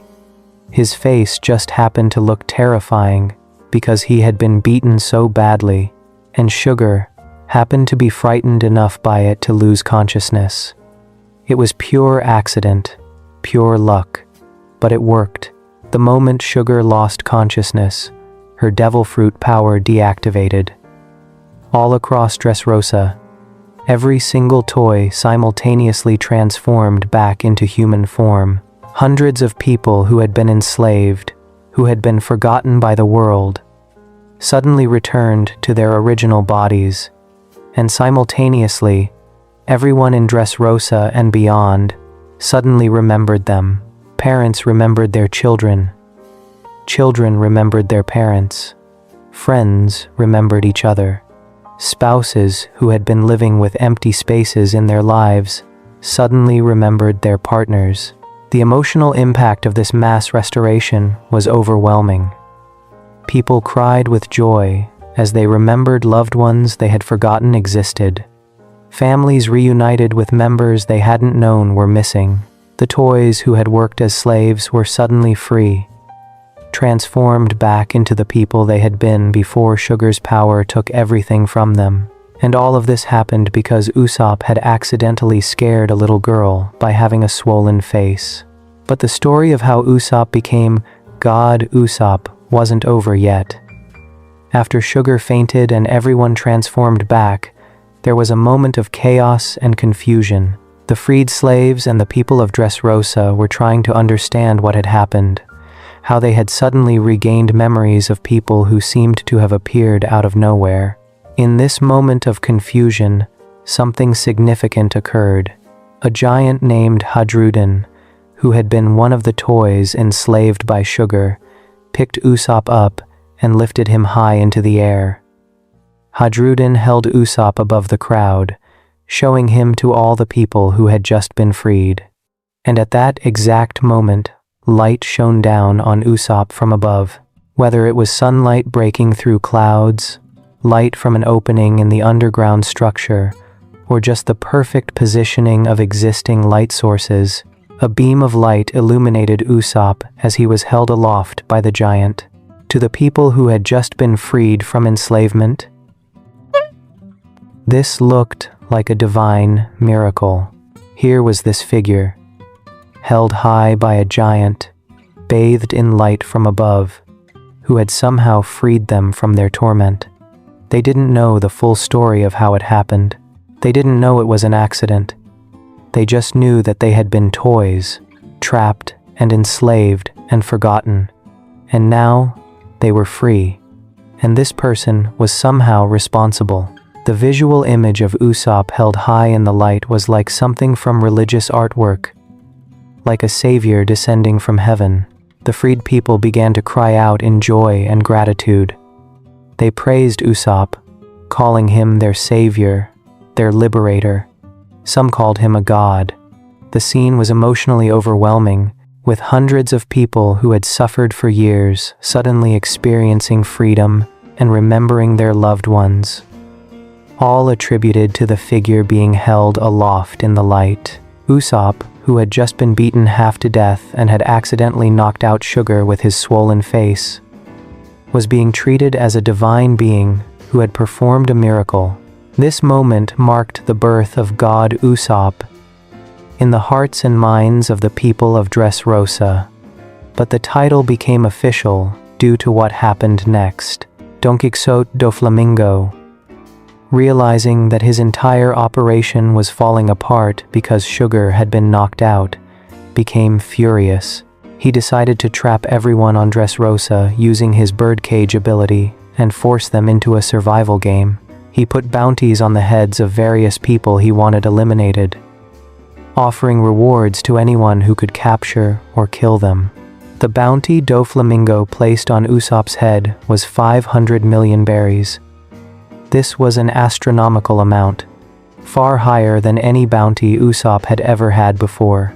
It was even higher than Luffy's bounty at the time, which was 300 million. Doflamingo recognized that Usopp was the person responsible for freeing all the toys and destroying his enslaved workforce. In Doflamingo's eyes, Usopp was the most dangerous person on Dressrosa, worthy of the highest bounty. When the people of Dressrosa heard about this 500 million berry bounty on God Usopp, their reverence for him only increased. They thought the massive bounty proved how important and powerful he was. Some people who had been freed by Usopp's actions started actively protecting him, refusing to help Doflamingo capture the person who had saved them. The title God Usopp spread throughout Dressrosa as people talked about the miraculous figure who had freed them all. Usopp's reaction to all of this was pure terror. He was being chased by people trying to claim the bounty. He was being called a god when he knew he was just a regular person who had gotten lucky. The pressure and fear were overwhelming. But once again, when it mattered most, Usopp showed genuine courage. Later in the arc, Sugar recovered consciousness and was about to turn Luffy and Law into toys, which would have been catastrophic for the entire operation to defeat Doflamingo. From a great distance, Usopp witnessed this through his observation haki, which he had awakened during the chaos of Dressrosa. He could see Sugar about to touch Luffy and Law. He was positioned at the old King's Plateau near the Corrida Coliseum, while Sugar was in the royal palace. The distance was enormous, a shot that should have been impossible to make, but Usopp took the shot anyway. He created a special projectile designed to look like his own terrified face, remembering that it was his face that had scared Sugar into unconsciousness the first time. Usopp fired this projectile across the incredible distance, using his observation haki to guide his aim. The shot traveled across Dressrosa through the palace windows and struck Sugar directly in the face right before she could touch Luffy and Law. The image of Usopp's frightened face traumatized Sugar so badly that she fainted again, this time from psychological warfare rather than accidental scariness. This second defeat of Sugar cemented Usopp's reputation as God Usopp. He had saved Luffy and Law from an incredibly dangerous situation with a shot that demonstrated both exceptional skill and incredible bravery. The fact that he did it from such an enormous distance, using a technique based on scaring Sugar with his own face, somehow made it even more legendary. People who witnessed or heard about this feat were amazed that someone could accomplish such a thing. After the Dressrosa arc concluded and Doflamingo was defeated, Usopp received an updated bounty poster from the world government. His official bounty became 200 million berries, which was enormous compared to his previous bounty of 30 million as Sogeking. But more importantly, his epithet on the poster was officially listed as God Usopp. The world government had made it official. Usopp wasn't just called a god by the people of Dressrosa. He was now God Usopp in the eyes of the world, with that title printed on his wanted poster for everyone to see. This made Usopp one of only a few people in the entire One Piece world to have God as part of their official epithet. Enel had called himself the god of Skypiea, but that was a self-proclaimed title in a local context. Usopp's title of god was given to him by others and then officially recognized by the world government. It was on his bounty poster, making it part of his permanent reputation as a pirate. The irony of Usopp having this title cannot be overstated. Usopp is known throughout the series as the weakest member of the Straw Hat crew in terms of physical combat ability. He's a coward who often wants to run away from dangerous situations. He's a liar who makes up grandiose stories about his own bravery and adventures. And yet, he became known as a god through a combination of lies, accidents, and moments of genuine courage that appeared miraculous to those he helped. The fact that Usopp's godhood came about through accidentally scaring someone with his beaten face is perfectly in character. It's such an Usopp way to become a god. He didn't defeat Sugar through superior strength or advanced haki or some powerful technique. He scared her by looking horrible after getting beaten up, and then later scared her again by shooting a picture of his own scared face at her. It was creative, unconventional, and based more on luck and cleverness than actual power. But underneath the comedy and accident, there was genuine heroism in what Usopp did. He stood up to Trebol even knowing he would lose. He took a beating to protect Robin. He made an impossible shot to save Luffy and Law. These were real acts of bravery from someone who was genuinely frightened but chose to fight anyway. The people of Dressrosa, who called him God Usopp, weren't entirely wrong. He had freed them from enslavement.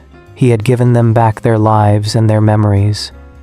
To them, what Usopp did was miraculous, and it didn't matter that it happened partly by accident. The title, God Usopp, has continued to follow him throughout the rest of the series.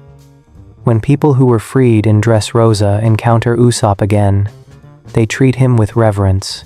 The warriors who formed the Straw Hat Grand Fleet, many of whom were freed from toy form by Usopp's actions, regard him as a legendary figure. Hadrudin, the giant who held Usopp up in that moment when light shone down on him, became one of the captains of the Straw Hat Grand Fleet and remained a devoted follower of God Usopp. The significance of Hadrudin's devotion to God Usopp became even more interesting later in the story. During the Elbaf arc, it was revealed that Hadrudin is actually the son of King Harold and the older brother of Loki, making him a prince of Elbaf. This means that a prince of the Giant Kingdom, a member of giant royalty, is an avid follower and worshipper of God Usopp. Hadrudin has likely told stories about God Usopp throughout Elbaf, spreading word of Usopp's miracles to other giants. This connection to Elbaf and the giants is particularly significant because Usopp has always wanted to visit the warrior country of giants. It's been established that Usopp admires giants and their warrior culture. The fact that giants now worship him as God Usopp creates an interesting dynamic. When Usopp finally reached Elbaf in the current arc, he arrived with a reputation that preceded him. The giants who had heard about God Usopp from Hadrudin were aware of him before they met him. The concept of Usopp being called a god also takes on additional meaning in the context of the broader One Piece story. The series has revealed that there are legends of actual gods in the world. Sun God, Nika, the Earth God, the Forest God, and the Sea God. Enel called himself a god on Skypiea. The Lunarians were called gods when they lived on the Red Line. The title God gets used in various ways throughout the series, sometimes religiously, sometimes politically, sometimes as a mere epithet. Usopp's god title fits into this pattern as another example of how the word is used in the One Piece world. Unlike sun god Nika, Usopp isn't a legendary deity from ancient times. Unlike Enel, he doesn't have overwhelming power that makes him seem divine. Unlike the political title in Skypiea, it's not a governmental position.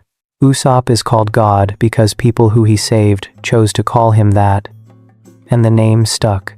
It's a title based on gratitude and the appearance of miraculous intervention rather than actual divine status or power.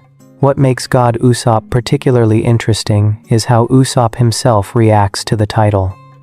He doesn't embrace it or use it to claim authority over others. He doesn't demand worship or special treatment. He's often embarrassed or overwhelmed by the reverence people show him. Usopp knows better than anyone that his godhood is based on accidents and luck as much as genuine heroism.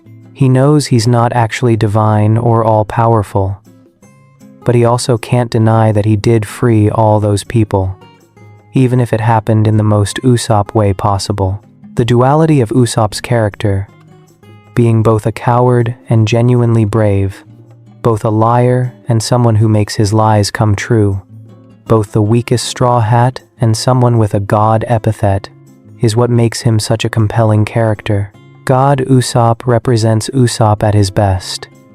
Scared but fighting anyway. Weak but finding creative solutions. Lying but ultimately delivering on his promises in unexpected ways. Looking at God Usopp's bounty progression shows how his reputation has grown. He started with a 30 million berry bounty as Sogeking after the Enies Lobby incident, where he burned the world government flag and sniped Spandam across the Bridge of Hesitation. After Dressrosa, his bounty jumped to 200 million berries as God Usopp. This made his bounty the third highest in the crew at that time, after only Luffy and Zoro. His current bounty has risen even higher to 500 million berries after the events of Wano, making him the sixth highest bounty in the Straw Hat crew. These bounties reflect not Usopp's actual combat strength, which remains relatively modest compared to the monster trio of Luffy, Zoro, and Sanji, but rather his tendency to stand out during major incidents. At Enies Lobby, he was the one who burned the world government flag. At Dressrosa, he was the one who freed all the toys. Usopp has a talent for being involved in significant moments that draw the world government's attention, even when he's not the strongest fighter present. The legacy of God Usopp extends beyond just Usopp himself.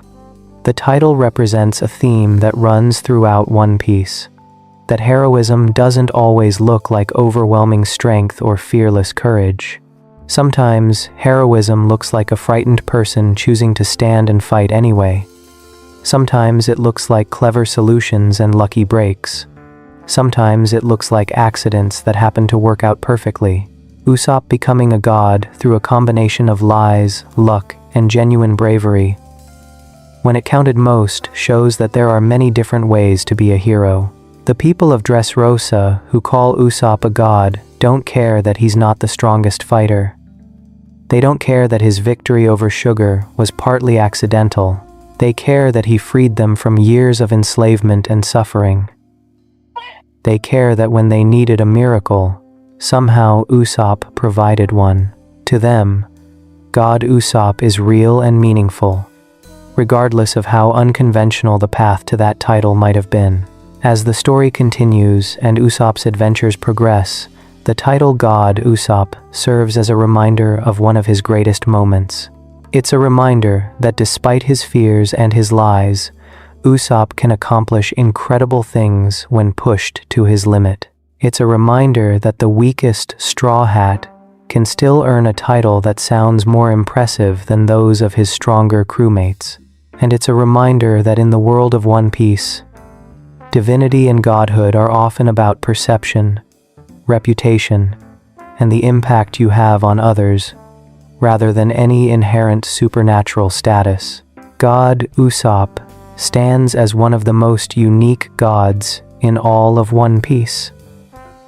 A cowardly sniper who accidentally became divine through a swollen face, a lucky shot, and the gratitude of hundreds of people who chose to see him as a miracle worker because, in the ways that mattered most to them, he was.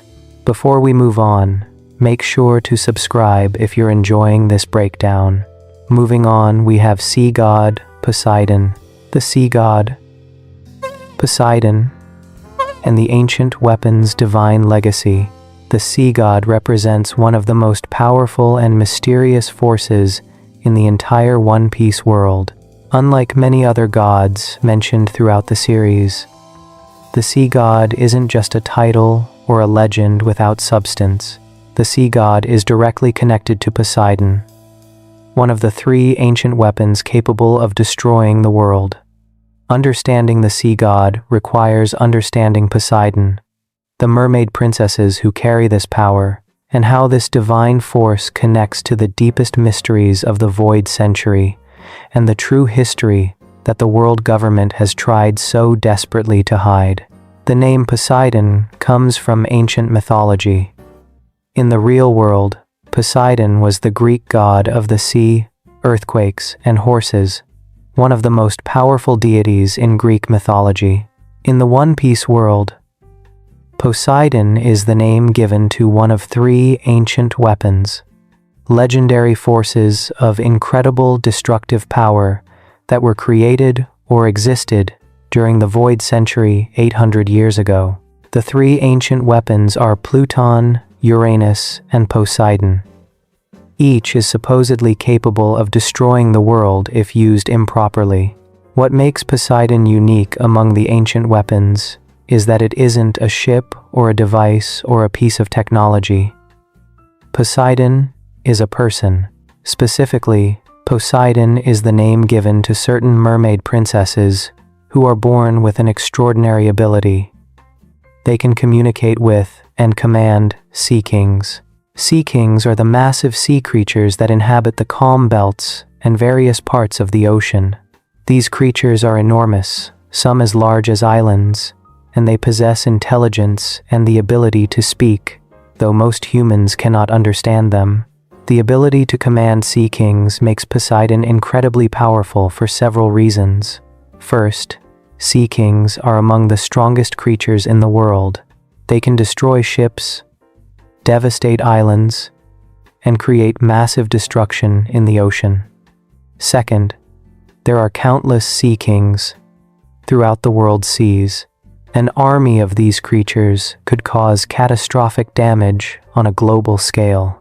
Third, sea kings can pull massive objects through the ocean, making them capable of moving things that would otherwise be impossible to transport.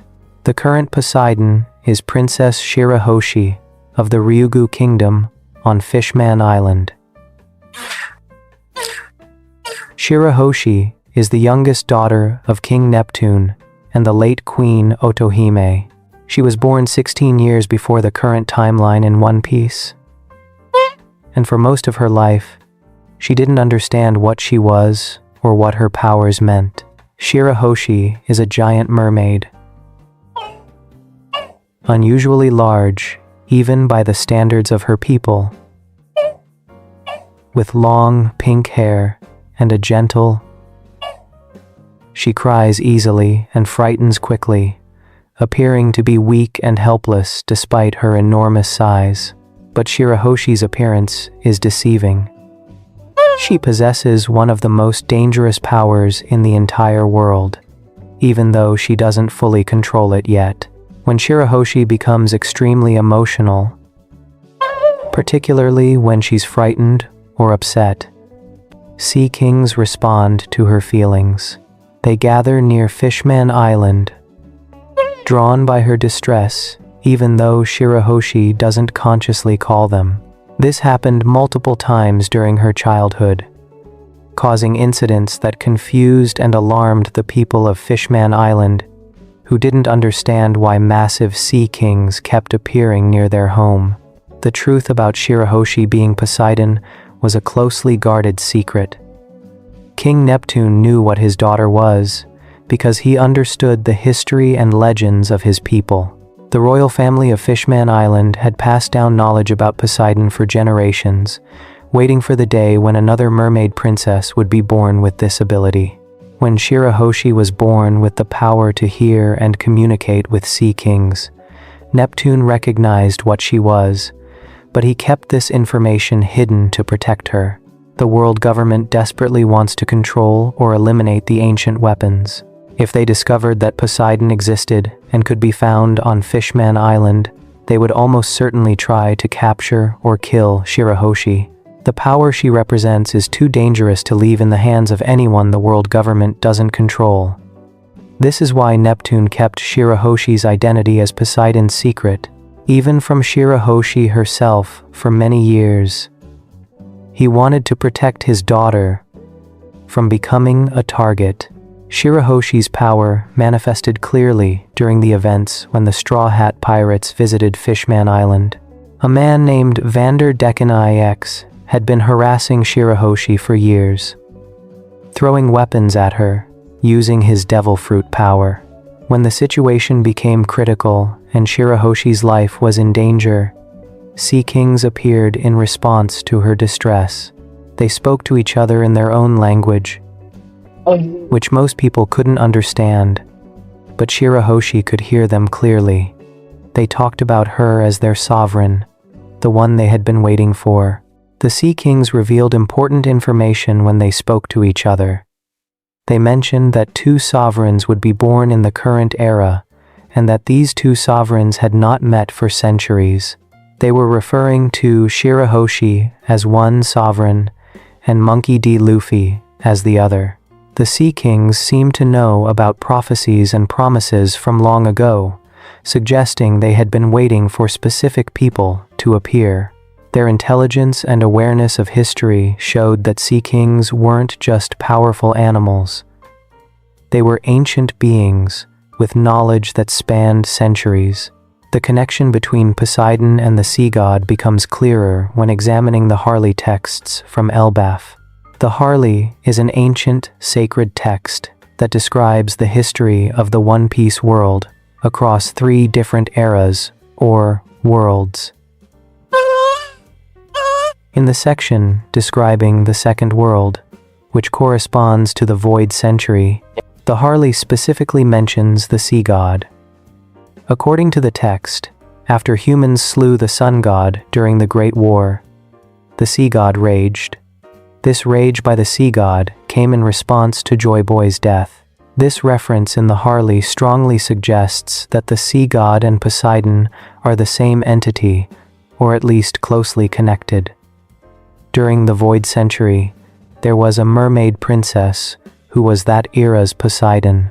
This ancient Poseidon had made some kind of alliance or promise with Joy Boy.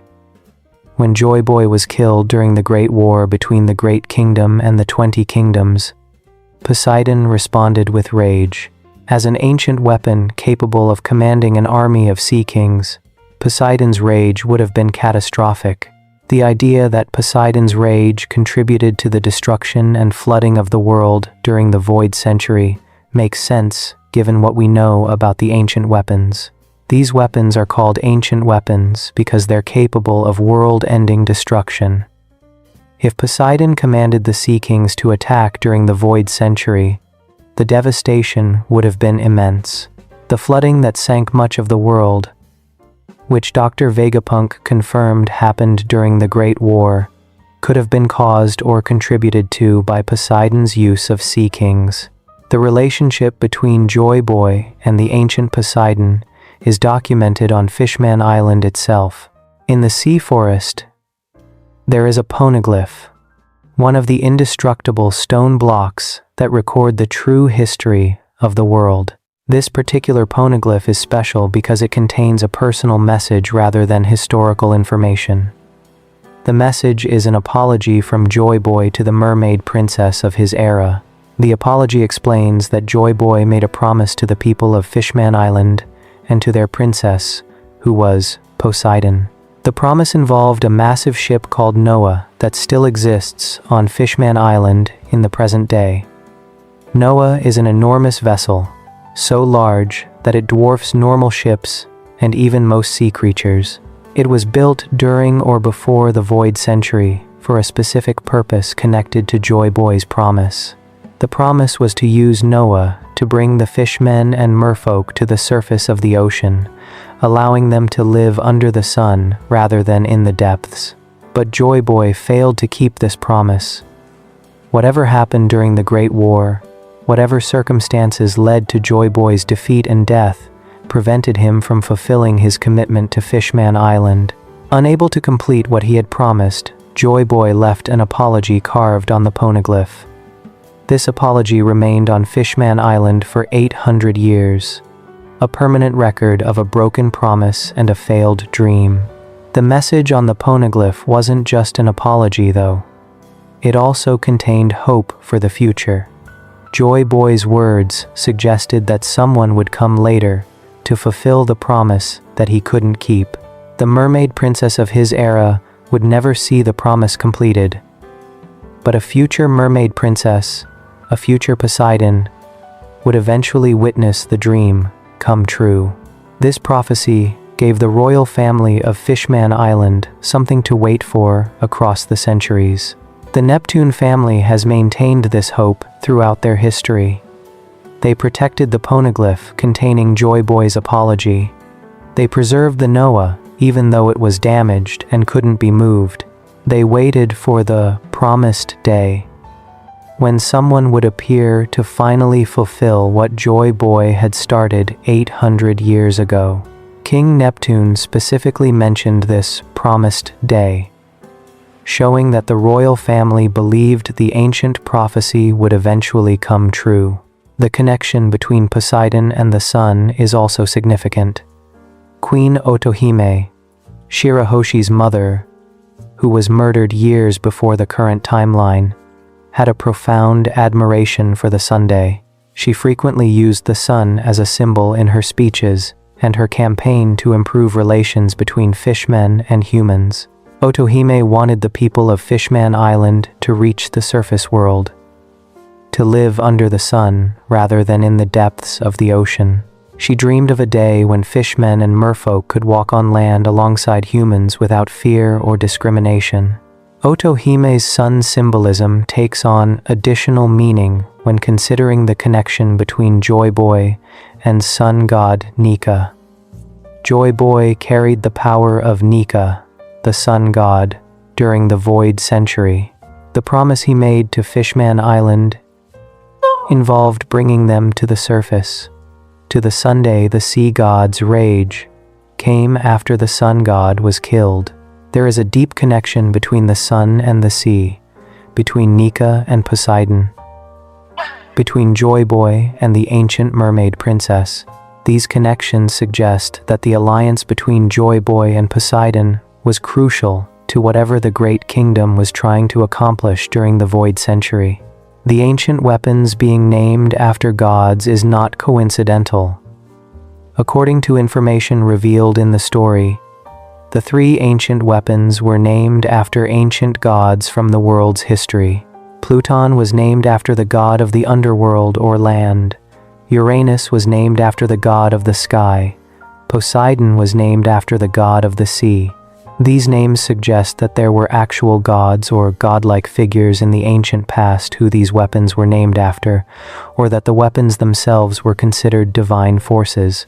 This naming convention connects to the gods mentioned in the Harley texts. The Harley speaks of the sun god, earth god, forest god, and sea god. If Poseidon, the ancient weapon, was named after the sea god, then there is a direct link between the weapon and the deity. This could mean that the original sea god was a mermaid princess with the power to command sea kings, making Poseidon both the name of the god and the name given to those who inherited that god's power. The theory that Shirahoshi is the current sea god makes sense when examining what we know. She is Poseidon, the ancient weapon named after a sea deity. She has the power to command the creatures of the sea.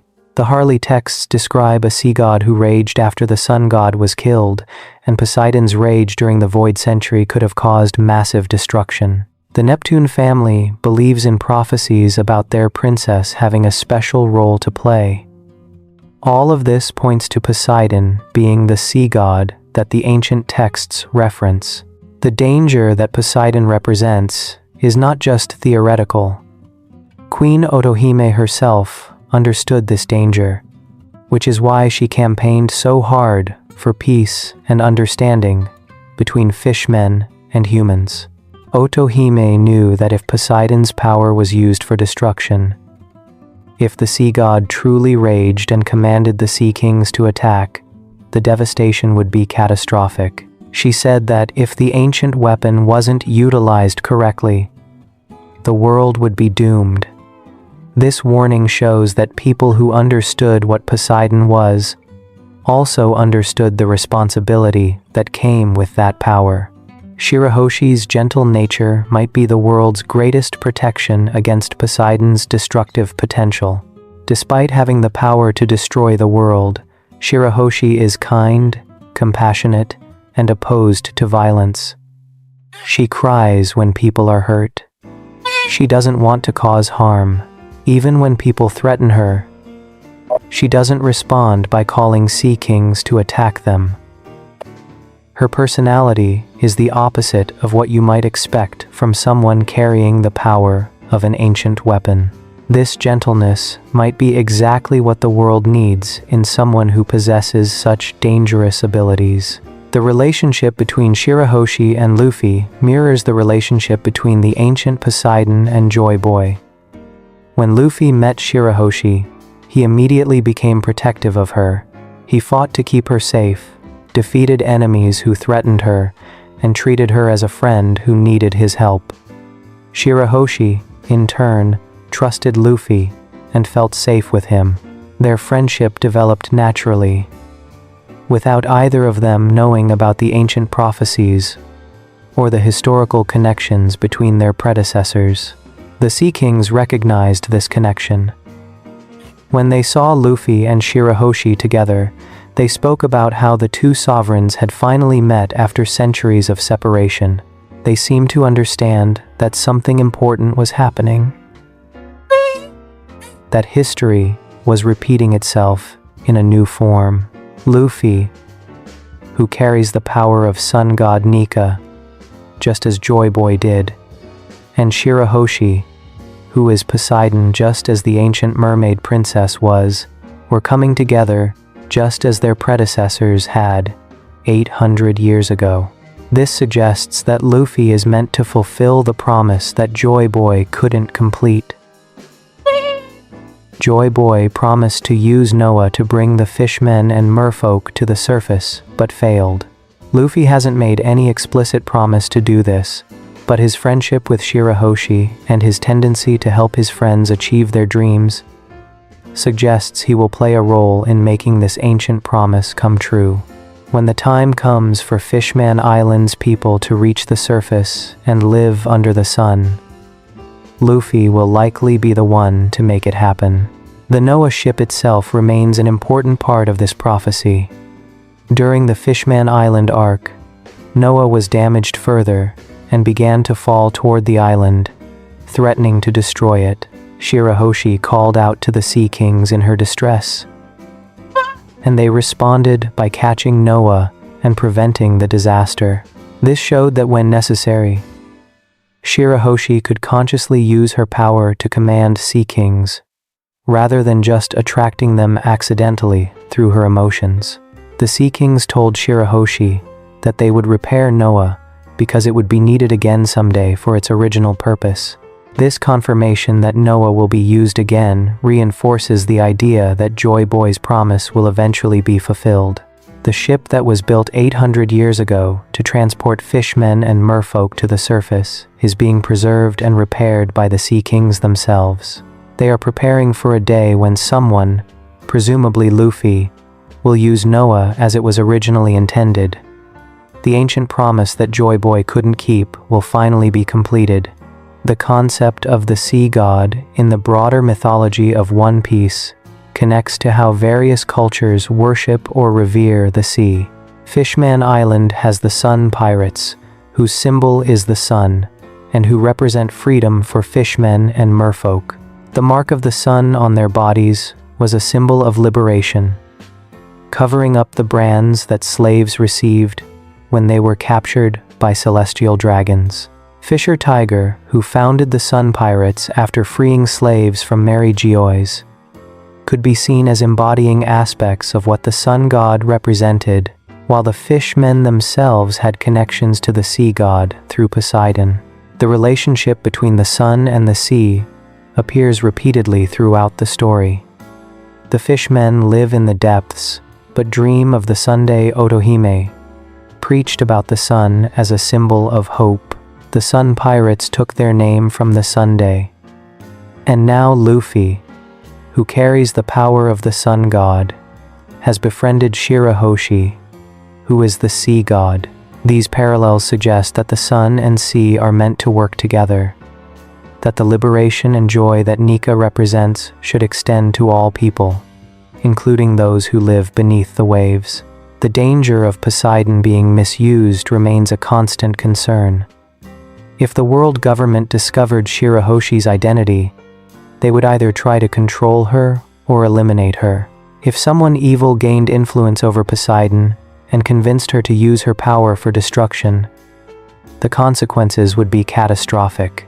An army of sea kings commanded to attack could destroy islands, sink ships, devastate coastal cities, and cause destruction on a scale that few other forces in the world could match. This is why the world government has been searching for information about the ancient weapons. They want to control these powers, or at least prevent others from using them. The fact that Poseidon is a person rather than an object makes it both more difficult and more important to control. You can lock away a weapon or destroy a ship, but a person with power is harder to deal with, especially when that person might not even know what they are or how to use their abilities. The prophecy surrounding Poseidon extends beyond just Fishman Island. The Sea Kings spoke about sovereigns being born and meeting, about events that had been waited for across centuries.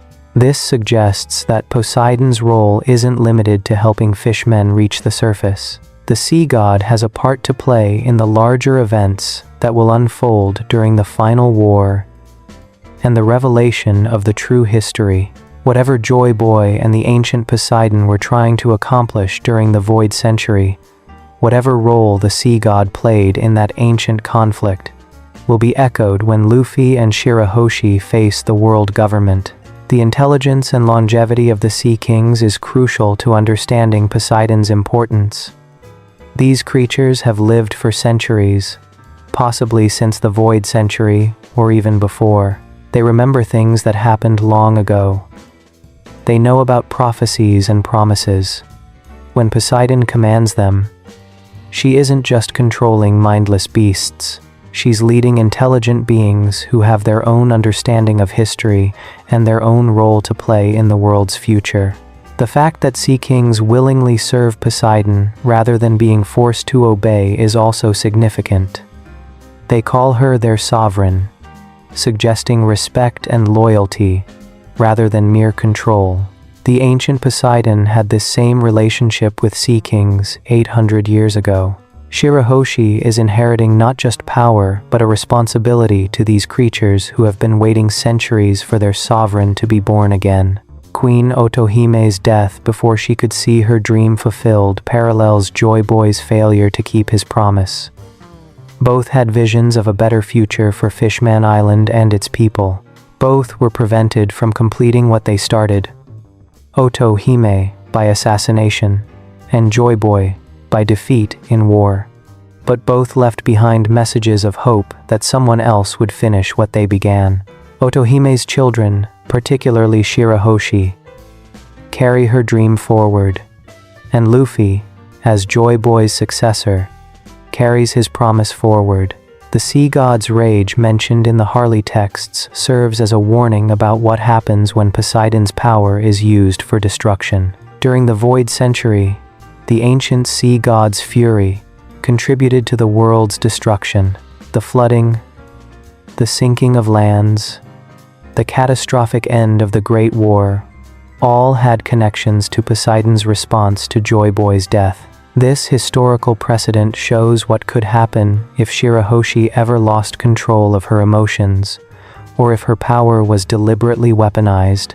But the same power that can cause such destruction can also be used for incredible good. Sea kings can pull ships through the calm belts, making travel easier. They can help transport massive objects like Noah. They can protect Fishman Island from threats. They can assist in rebuilding and construction on scales that would otherwise be impossible. Poseidon's power is neither inherently good nor evil. It's a tool, and everything depends on who wields it and how they choose to use it. The title, Sea God, carries weight similar to how Sun God does. Both refer to ancient deities or godlike figures whose power has been inherited by people in the current era. Luffy inherited the Sun God's power through the Hito Hito no Mi model. Shirahoshi inherited the Sea God's power through her bloodline as a mermaid princess. Neither asked for these powers or chose to be gods. They were born into roles that had been waiting for them for centuries. The parallel between these two gods, the sun and the sea, working together to change the world, is central to One Piece's endgame. Joy Boy and Poseidon tried to create a better world during the Void Century but failed. Now their successors, Luffy and Shirahoshi, have the chance to finish what was started 800 years ago. The friendship between a rubber pirate and a crybaby mermaid might seem unlikely, but it echoes an ancient partnership that almost changed the world once before. The sea god represents hope for the oppressed, particularly for fishmen and merfolk who have suffered discrimination and slavery for centuries. Just as sun god Nika was prayed to by slaves hoping for liberation, the sea god represents the possibility of freedom and equality for the people of the sea. When Poseidon's power is finally used as intended, when Noah fulfills its purpose and brings fishmen to live under the sun, it will represent the culmination of dreams that began in the Void Century. The ancient weapon Poseidon is the sea god, a force of nature embodied in a gentle mermaid princess who cries easily and dreams of peace. This contradiction between immense destructive power and kind personality might be exactly what the world needs. Not a weapon used for conquest or revenge, but power wielded with compassion to create the kind of world that Joy Boy dreamed of, and that Otohime died trying to build. The sea god's rage destroyed things in the past, but the sea god's love might be what saves the world in the future. Before we move on, make sure to subscribe if you're enjoying this breakdown. Moving on to Kashigami, Everwind, the Shandian serpent god of Jaya. Kashigami was a giant snake that lived on the island of Jaya 400 years before the current timeline in One Piece. This massive serpent was worshipped by the Shandia people as a god, receiving prayers, offerings, and even human sacrifices from the tribe who believed it possessed divine power. The story of Kashigami is central to understanding the history of the Shandia, their relationship with Mont Blanc Noland, and the tragic events that led to centuries of war and suffering. It's also a story about how people can mistake natural creatures for gods, and how breaking free from those false beliefs can be both liberating and painful. The Shandia were the indigenous people of Jaya, living on the island long before any outsiders arrived. Their culture was built around ancestor worship and reverence for various gods that they believed controlled different aspects of their world. They lived in the ancient city of Shandora, a magnificent golden city that represented the height of their civilization. The Shandiya had their own customs, traditions, and religious practices that had been passed down through generations. Central to their religious life was the worship of gods that they believed could bring blessings or curses, depending on whether the people pleased them. Kashigami was one of these gods, and perhaps the most important one. The giant snake was worshipped by the Shandiya with multiple titles that reflected different aspects of divinity. Kashigami was called the god of the sun, connecting it to the life-giving power of sunlight. It was called the god of the rain, linking it to the water that allowed crops to grow and people to survive. It was called the god of the forest, associating it with the natural world and the trees that surrounded them. And it was called the god of the earth, tying it to the very ground beneath their feet. These four titles made Kashigami seem like a supreme deity who controlled multiple fundamental forces of nature. The physical appearance of Kashigami was terrifying and awe-inspiring. The snake was utterly massive, hundreds of meters long and wide enough to rival man-made structures in size. Its body could swallow entire humans instantaneously, making it a creature of nightmare-inducing proportions. Kashigami had light blue skin covered with dark blue stripes running along its body. It possessed strands of light blue hair-like appendages on its sides, giving it an almost dragon-like appearance. Its face featured a pair of whiskers, and its eyes were yellow with narrow pupils that gave it a reptilian, alien look. The snake's mouth contained a long, forked tongue, completing the image of a creature that seemed both natural and supernatural at the same time. Kashigami's species appeared to be capable of living for hundreds of years. The snake had been alive long enough to become deeply integrated into Shandiyan religious practices, and to have offspring that also grew to enormous sizes.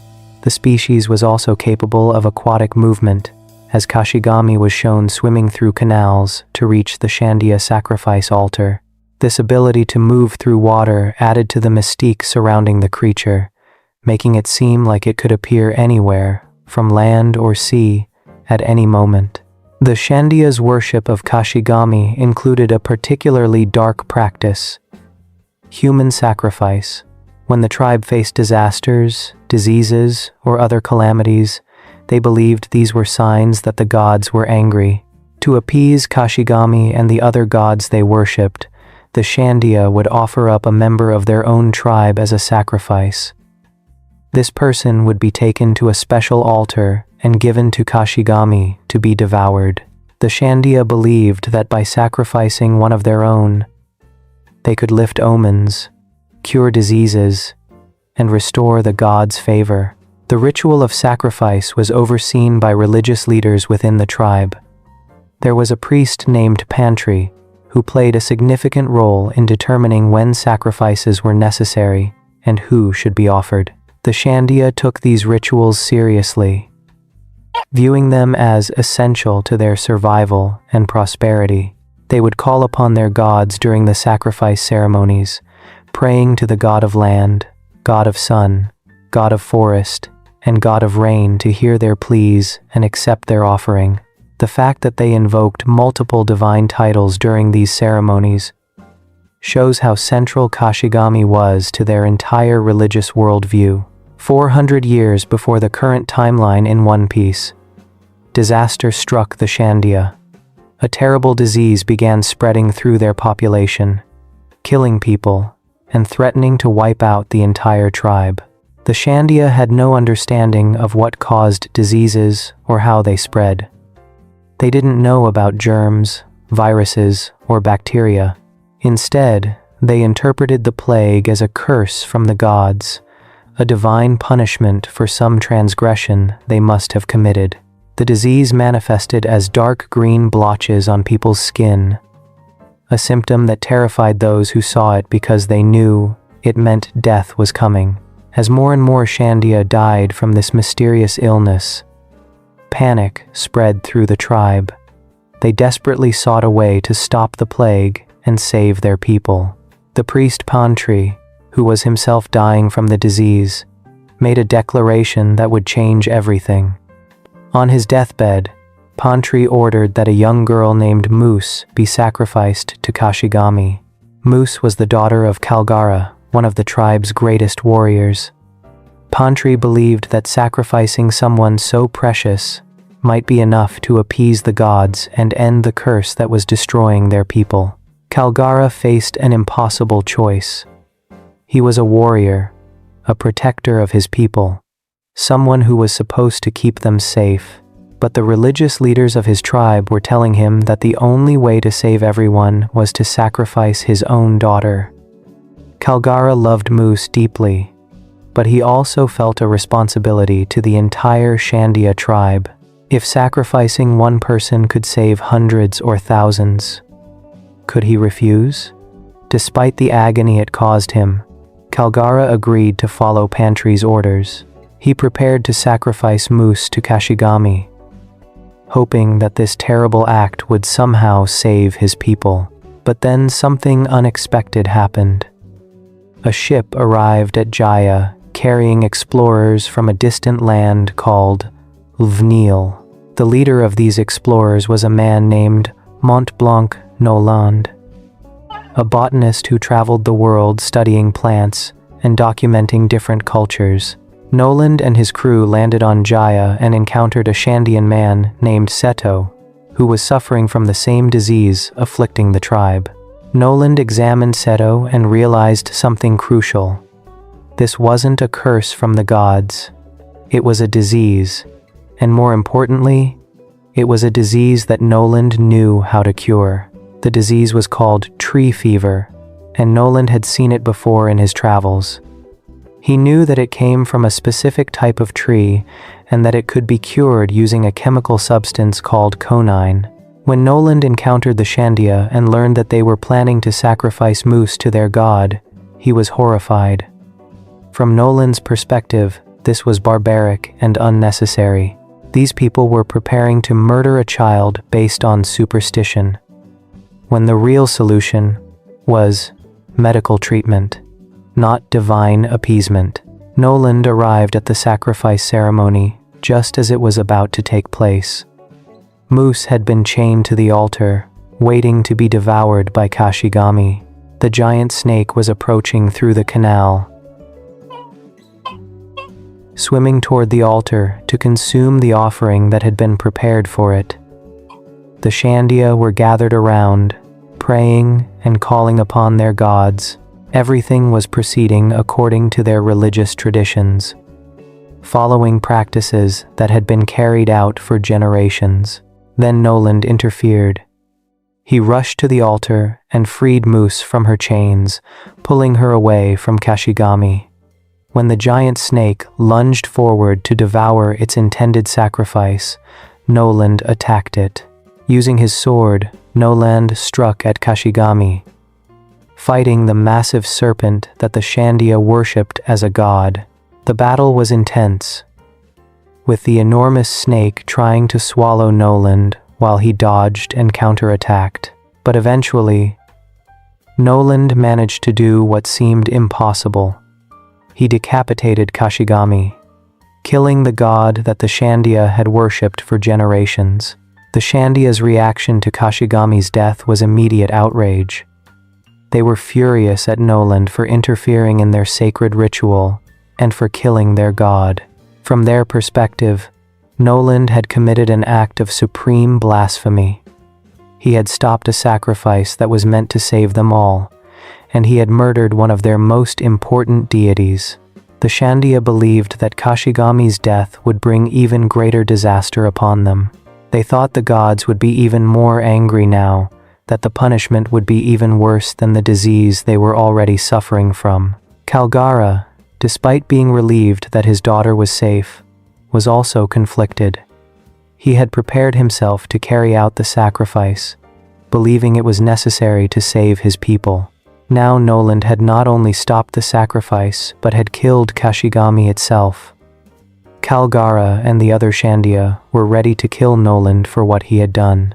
They saw him as an enemy, a foreign invader who had destroyed something sacred and doomed them all with his interference. But Noland tried to explain what was really happening. He told the Shandia that their disease wasn't a curse from the gods. It was a natural illness that came from certain trees, and it could be cured with medicine. He said he could save them if they would trust him and let him treat the sick. Noland argued that sacrificing moose would have accomplished nothing except killing an innocent girl for no reason. The disease would have continued spreading regardless of whether they fed someone to Kashigami. Kalgara was faced with another impossible choice. Should he kill this outsider who had blasphemed against their gods and disrupted their sacred ritual? Or should he believe Noland's claims about medicine and natural causes, even though these ideas went against everything the Shandia had been taught about how the world worked? Kalgara's decision in this moment would determine not just Noland's fate, but the future of the entire Shandia tribe. During this tense confrontation, something else happened that forced Kalgara's hand. An earthquake struck, causing the ground to tremble and shift. Noland became trapped in the ground as a result of the earthquake. The Shandia interpreted this as a sign from the gods, evidence that Kashigami and the other deities were angry about what Noland had done. They saw it as divine punishment, striking down the blasphemer who had killed their god and interfered with their sacrifice. But then, Kashigami's child appeared. The giant snake had offspring, and one of them arrived at the scene, apparently seeking revenge for its parents' death. The young snake, though smaller than Kashigami itself, was still enormous and dangerous. It targeted Noland, who was trapped and unable to defend himself properly. The Shandia watched, expecting the young serpent to kill Noland and restore some measure of justice for Kashigami's death. In that critical moment, Noland spoke to Kalgara. He explained his theory about the disease, about tree fever, and how it was caused by certain plants growing in the forest. He said he could prove it and cure everyone if given the chance. Noland was asking Kalgara to trust him, to believe in science and medicine over gods and sacrifice. For Kalgara, this was the ultimate test of faith. If he helped Noland, he would be betraying his tribe's religious traditions. But if Noland was right, it could save everyone. Kalgara made his choice. He attacked Kashigami's child, killing it to save Noland's life. This was an even greater blasphemy than what Noland had committed. Kalgara was a Shandian warrior killing what his people considered a divine creature, all to protect a foreign stranger who claimed their gods weren't real. The act committed Kalgara to Noland's path. He had killed the offspring of their god, something that could never be undone. If Noland's cure didn't work, Kalgara would have destroyed everything his people believed in, for nothing. But Noland did have the cure. He and his crew went into the forest and identified the source of tree fever. They found the plants that were causing the disease and obtained the quinine needed to treat it. Noland administered his medicine to the sick Shandia, including Sito, who recovered. One by one, the people suffering from tree fever were cured. The disease that had threatened to destroy the entire tribe was stopped, not through sacrifice or divine intervention, but through medicine and understanding of natural causes. The Shandia were amazed and grateful. Noland had saved them when their gods could not or would not. He had proven that the plague wasn't a divine curse, but a treatable illness. This revelation forced the Shandia to reconsider their entire worldview. If diseases weren't punishments from angry gods, what else had they been wrong about? The foundation of their religious beliefs had been shaken by Noland's intervention and the success of his cure. However, Noland's actions didn't stop with curing the disease. To prevent tree fever from spreading again, he and his crew began cutting down the infected trees in the forest. They went into the woods with axes and saws, chopping down the trees that carried the disease. From Noland's scientific perspective, this was the logical thing to do. Eliminate the source of the disease, and it couldn't come back. But the Shandia saw this differently, and it led to a new conflict that would overshadow the good Noland had done. The forest that Noland was cutting down was sacred to the Shandia. These weren't just trees to them. The Shandia believed that when their people died, their spirits entered certain white trees that grew in the forest. These trees housed the souls of their ancestors, creating a sacred grove where the dead continued to exist in some form. The Shandia's religious practices included ancestor worship, and these trees were central to that worship. By cutting down the forest, Noland was, from the Shandia's perspective, destroying the homes of their ancestors' spirits and desecrating the most holy place in their culture. When the Shandia discovered what Noland had done, their gratitude turned to rage. Yes, he had cured their disease, but he had also killed Kashigami, killed Kashigami's child, and now he had cut down their sacred forest where their ancestors dwelled. The perceived destruction of their ancestors' resting place was too much. The Shandia chased Noland and his crew away from Jaya, ending the friendship that had begun to form between Noland and Kalgara. The explorer who had saved them was now seen as someone who had committed terrible crimes against their culture and beliefs. The irony was that Noland had cut down the sacred forest, specifically to protect the Shandia. The infected trees were making people sick. Leaving them standing would have meant the disease could return at any time. But the cultural and religious significance of those trees meant more to the Shandia than the medical necessity of removing them. This conflict between practical safety and spiritual significance created a tragedy that neither side could fully resolve. Despite the angry parting, Noland and Kalgara did reconcile before the explorer left Jaya. They rang the golden bell of Shandora together, creating a bond of friendship. Noland promised to return someday, and Kalgara said they would ring the bell to guide him back to their island. But fate intervened in an unexpected way. 5 years after Noland left,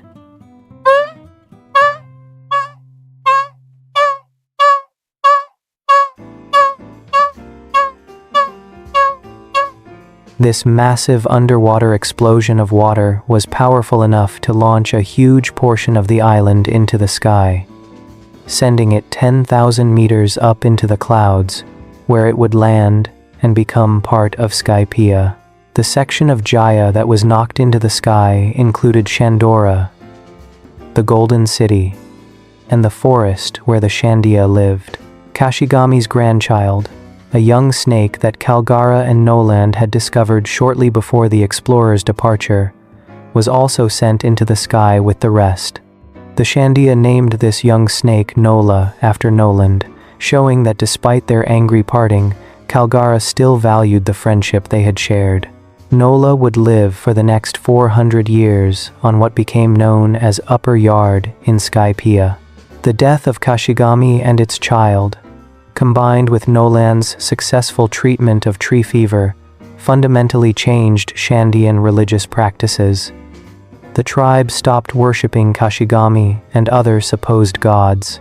They abandoned the practice of human sacrifice, recognizing that it had been unnecessary and barbaric. Noland had proven that what they thought were divine forces were actually natural phenomena that could be understood and addressed through knowledge, rather than worship and sacrifice. The Shandia transitioned away from polytheistic worship of nature gods and focused instead on ancestor worship and maintaining their cultural heritage. This transformation represented a major shift in Shandian culture. For generations, they had lived in fear of angering their gods, performing sacrifices to appease divine wrath. Now they understood that diseases came from natural causes, that giant snakes were just animals no matter how large they grew, and that they didn't need to kill their own children to survive hard times. This knowledge was liberating, but it also came at a cost. The sacred forest was gone. Their god was dead. The traditions that had defined their culture for generations were revealed as based on misunderstandings. The legacy of Kashigami lived on through Nola, the grandchild who survived in Skypiea. 400 years after Kashigami's death, Nola was still alive, having inherited the species' longevity. The snake lived in the ruins of Shandora on Upper Yard and became known as the Master of the Sky. Nola was drawn to the sound of the golden bell ringing, something the snake had heard when Kalgara and Noland rang it together centuries ago. The bell had become Nola's way of remembering better times before war and separation. When the Straw Hat Pirates arrived at Skypiea and eventually rang the golden bell during their conflict with Enel, Nola celebrated along with the Skypieans and Shandia. The snake that was descended from a creature once worshipped as a god had become a part of the Sky Islands community. 2 years after the events of the Skypiea arc, Nola was working at an amusement park called Wagomuland, serving as a bungee jump attraction called Nola Bungee. The descendant of Kashigami had gone from being related to a feared god to being a beloved part of an entertainment venue. The story of Kashigami connects to larger themes about gods and divinity throughout One Piece. The Shandia worshipped Kashigami as a god with multiple divine aspects: sun, rain, forest, and earth. These same aspects appear in the Harley texts from Elbaf, which mention the sun god, earth god, forest god, and sea, divided by rain god. The fact that Kashigami was called by titles associated with actual gods in the world's mythology suggests that people throughout history have confused natural forces and powerful creatures with divine beings. Kashigami was never actually a god. It was just a very large snake, a natural creature that happened to grow to enormous size.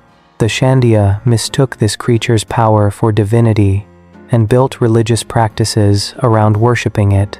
They attributed control over sun, rain, forest, and earth to a creature that had none of those powers. Kashigami couldn't control the weather, or make plants grow, or cause earthquakes. It could just eat things because it was a giant snake. But the Shandia saw what they wanted to see, interpreting coincidences and natural events as signs of divine intervention. This misidentification of gods appears elsewhere in One Piece. Enel called himself God, but was just a man with a powerful devil fruit. The title of God in Skypiea was a political position, not actual divinity. Usopp was called God because of coincidences and luck combined with genuine heroism. The pattern repeats. Humans call things gods based on power, fear, or misunderstanding, rather than actual divine nature. Kashigami fits this pattern perfectly. It was powerful and frightening, so people assumed it must be a god, and treated it accordingly. The death of Kashigami at Noland's hands proved that the snake was mortal, not divine. A real god couldn't be killed by a simple sword strike, no matter how skilled the swordsman. Kashigami died because it was a creature of flesh and blood, not a supernatural being. Its child also died when Kalgara attacked it, further proving that these were animals, not gods. The fact that they could be killed demonstrated conclusively that the Shandia's worship had been directed at the wrong things. Yet the worship wasn't entirely without reason. Kashigami was genuinely dangerous and powerful. It could devour humans whole. It lived for centuries. It inspired fear and awe in everyone who saw it. These qualities made it seem godlike even if it wasn't actually divine. The Shandya weren't stupid for worshipping Kashigami. They were working with limited information and doing their best to understand a world that seemed full of supernatural forces beyond their control. The tragedy of the Shandya's situation was that their genuine attempts to protect themselves through religious devotion led them to commit terrible acts like human sacrifice. They were trying to save their people by offering children to Kashigami, believing this was the only way to appease divine wrath. The revelation that they had been wrong, that they had killed people unnecessarily based on false beliefs, must have been devastating. How do you reconcile with the knowledge that your sacred traditions were based on misunderstandings and led to the deaths of innocent people? Nolan's intervention, while ultimately beneficial, was also deeply disruptive to Shandyan culture. He destroyed their god, cut down their sacred forest, and overturned belief systems that had existed for generations. Even though he was right about the disease, and right that human sacrifice was wrong, the cultural cost of his intervention was enormous. The Shandya had to rebuild their entire worldview, abandoning traditions that had defined who they were as a people. The relationship between Kashigami and the actual gods mentioned in One Piece mythology remains uncertain. Was Kashigami named with those titles because the Shandya confused it with stories about real gods? Did the Shandya create their own mythology around a giant snake that happened to exist on their island? Or were they somehow aware of the true gods of sun, rain, forest, and earth, and mistakenly attributed those gods' qualities to Kashigami? The story doesn't provide definitive answers, but the parallels between Kashigami's titles and the actual gods cannot be ignored. What is certain is that Kashigami represents how easily people can mistake power for divinity. A creature that was strong, large, and long-lived became a god in the eyes of people who didn't understand where its power came from. They saw effects without understanding causes, attributed agency to a creature that was just following its nature, and built an entire religious system around worshipping something that was ultimately just an animal. This pattern of false worship and mistaken divinity is a recurring theme in One Piece, and Kashigami is one of the clearest examples of how and why it happens. The giant serpent that the Shandya once worshipped as the god of sun, rain, forest, and earth died 400 years ago, killed by an explorer's sword.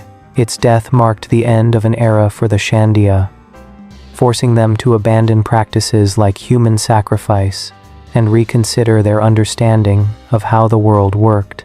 But its grandchild Nola still lives, a reminder of a time when the Shandya feared and worshipped something that turned out to be mortal after all. Kashigami was never a god, but the belief that it was shaped the history of an entire people, and the consequences of that belief echoed for centuries. If you enjoyed the video, make sure to subscribe, and I'll see you in the next video.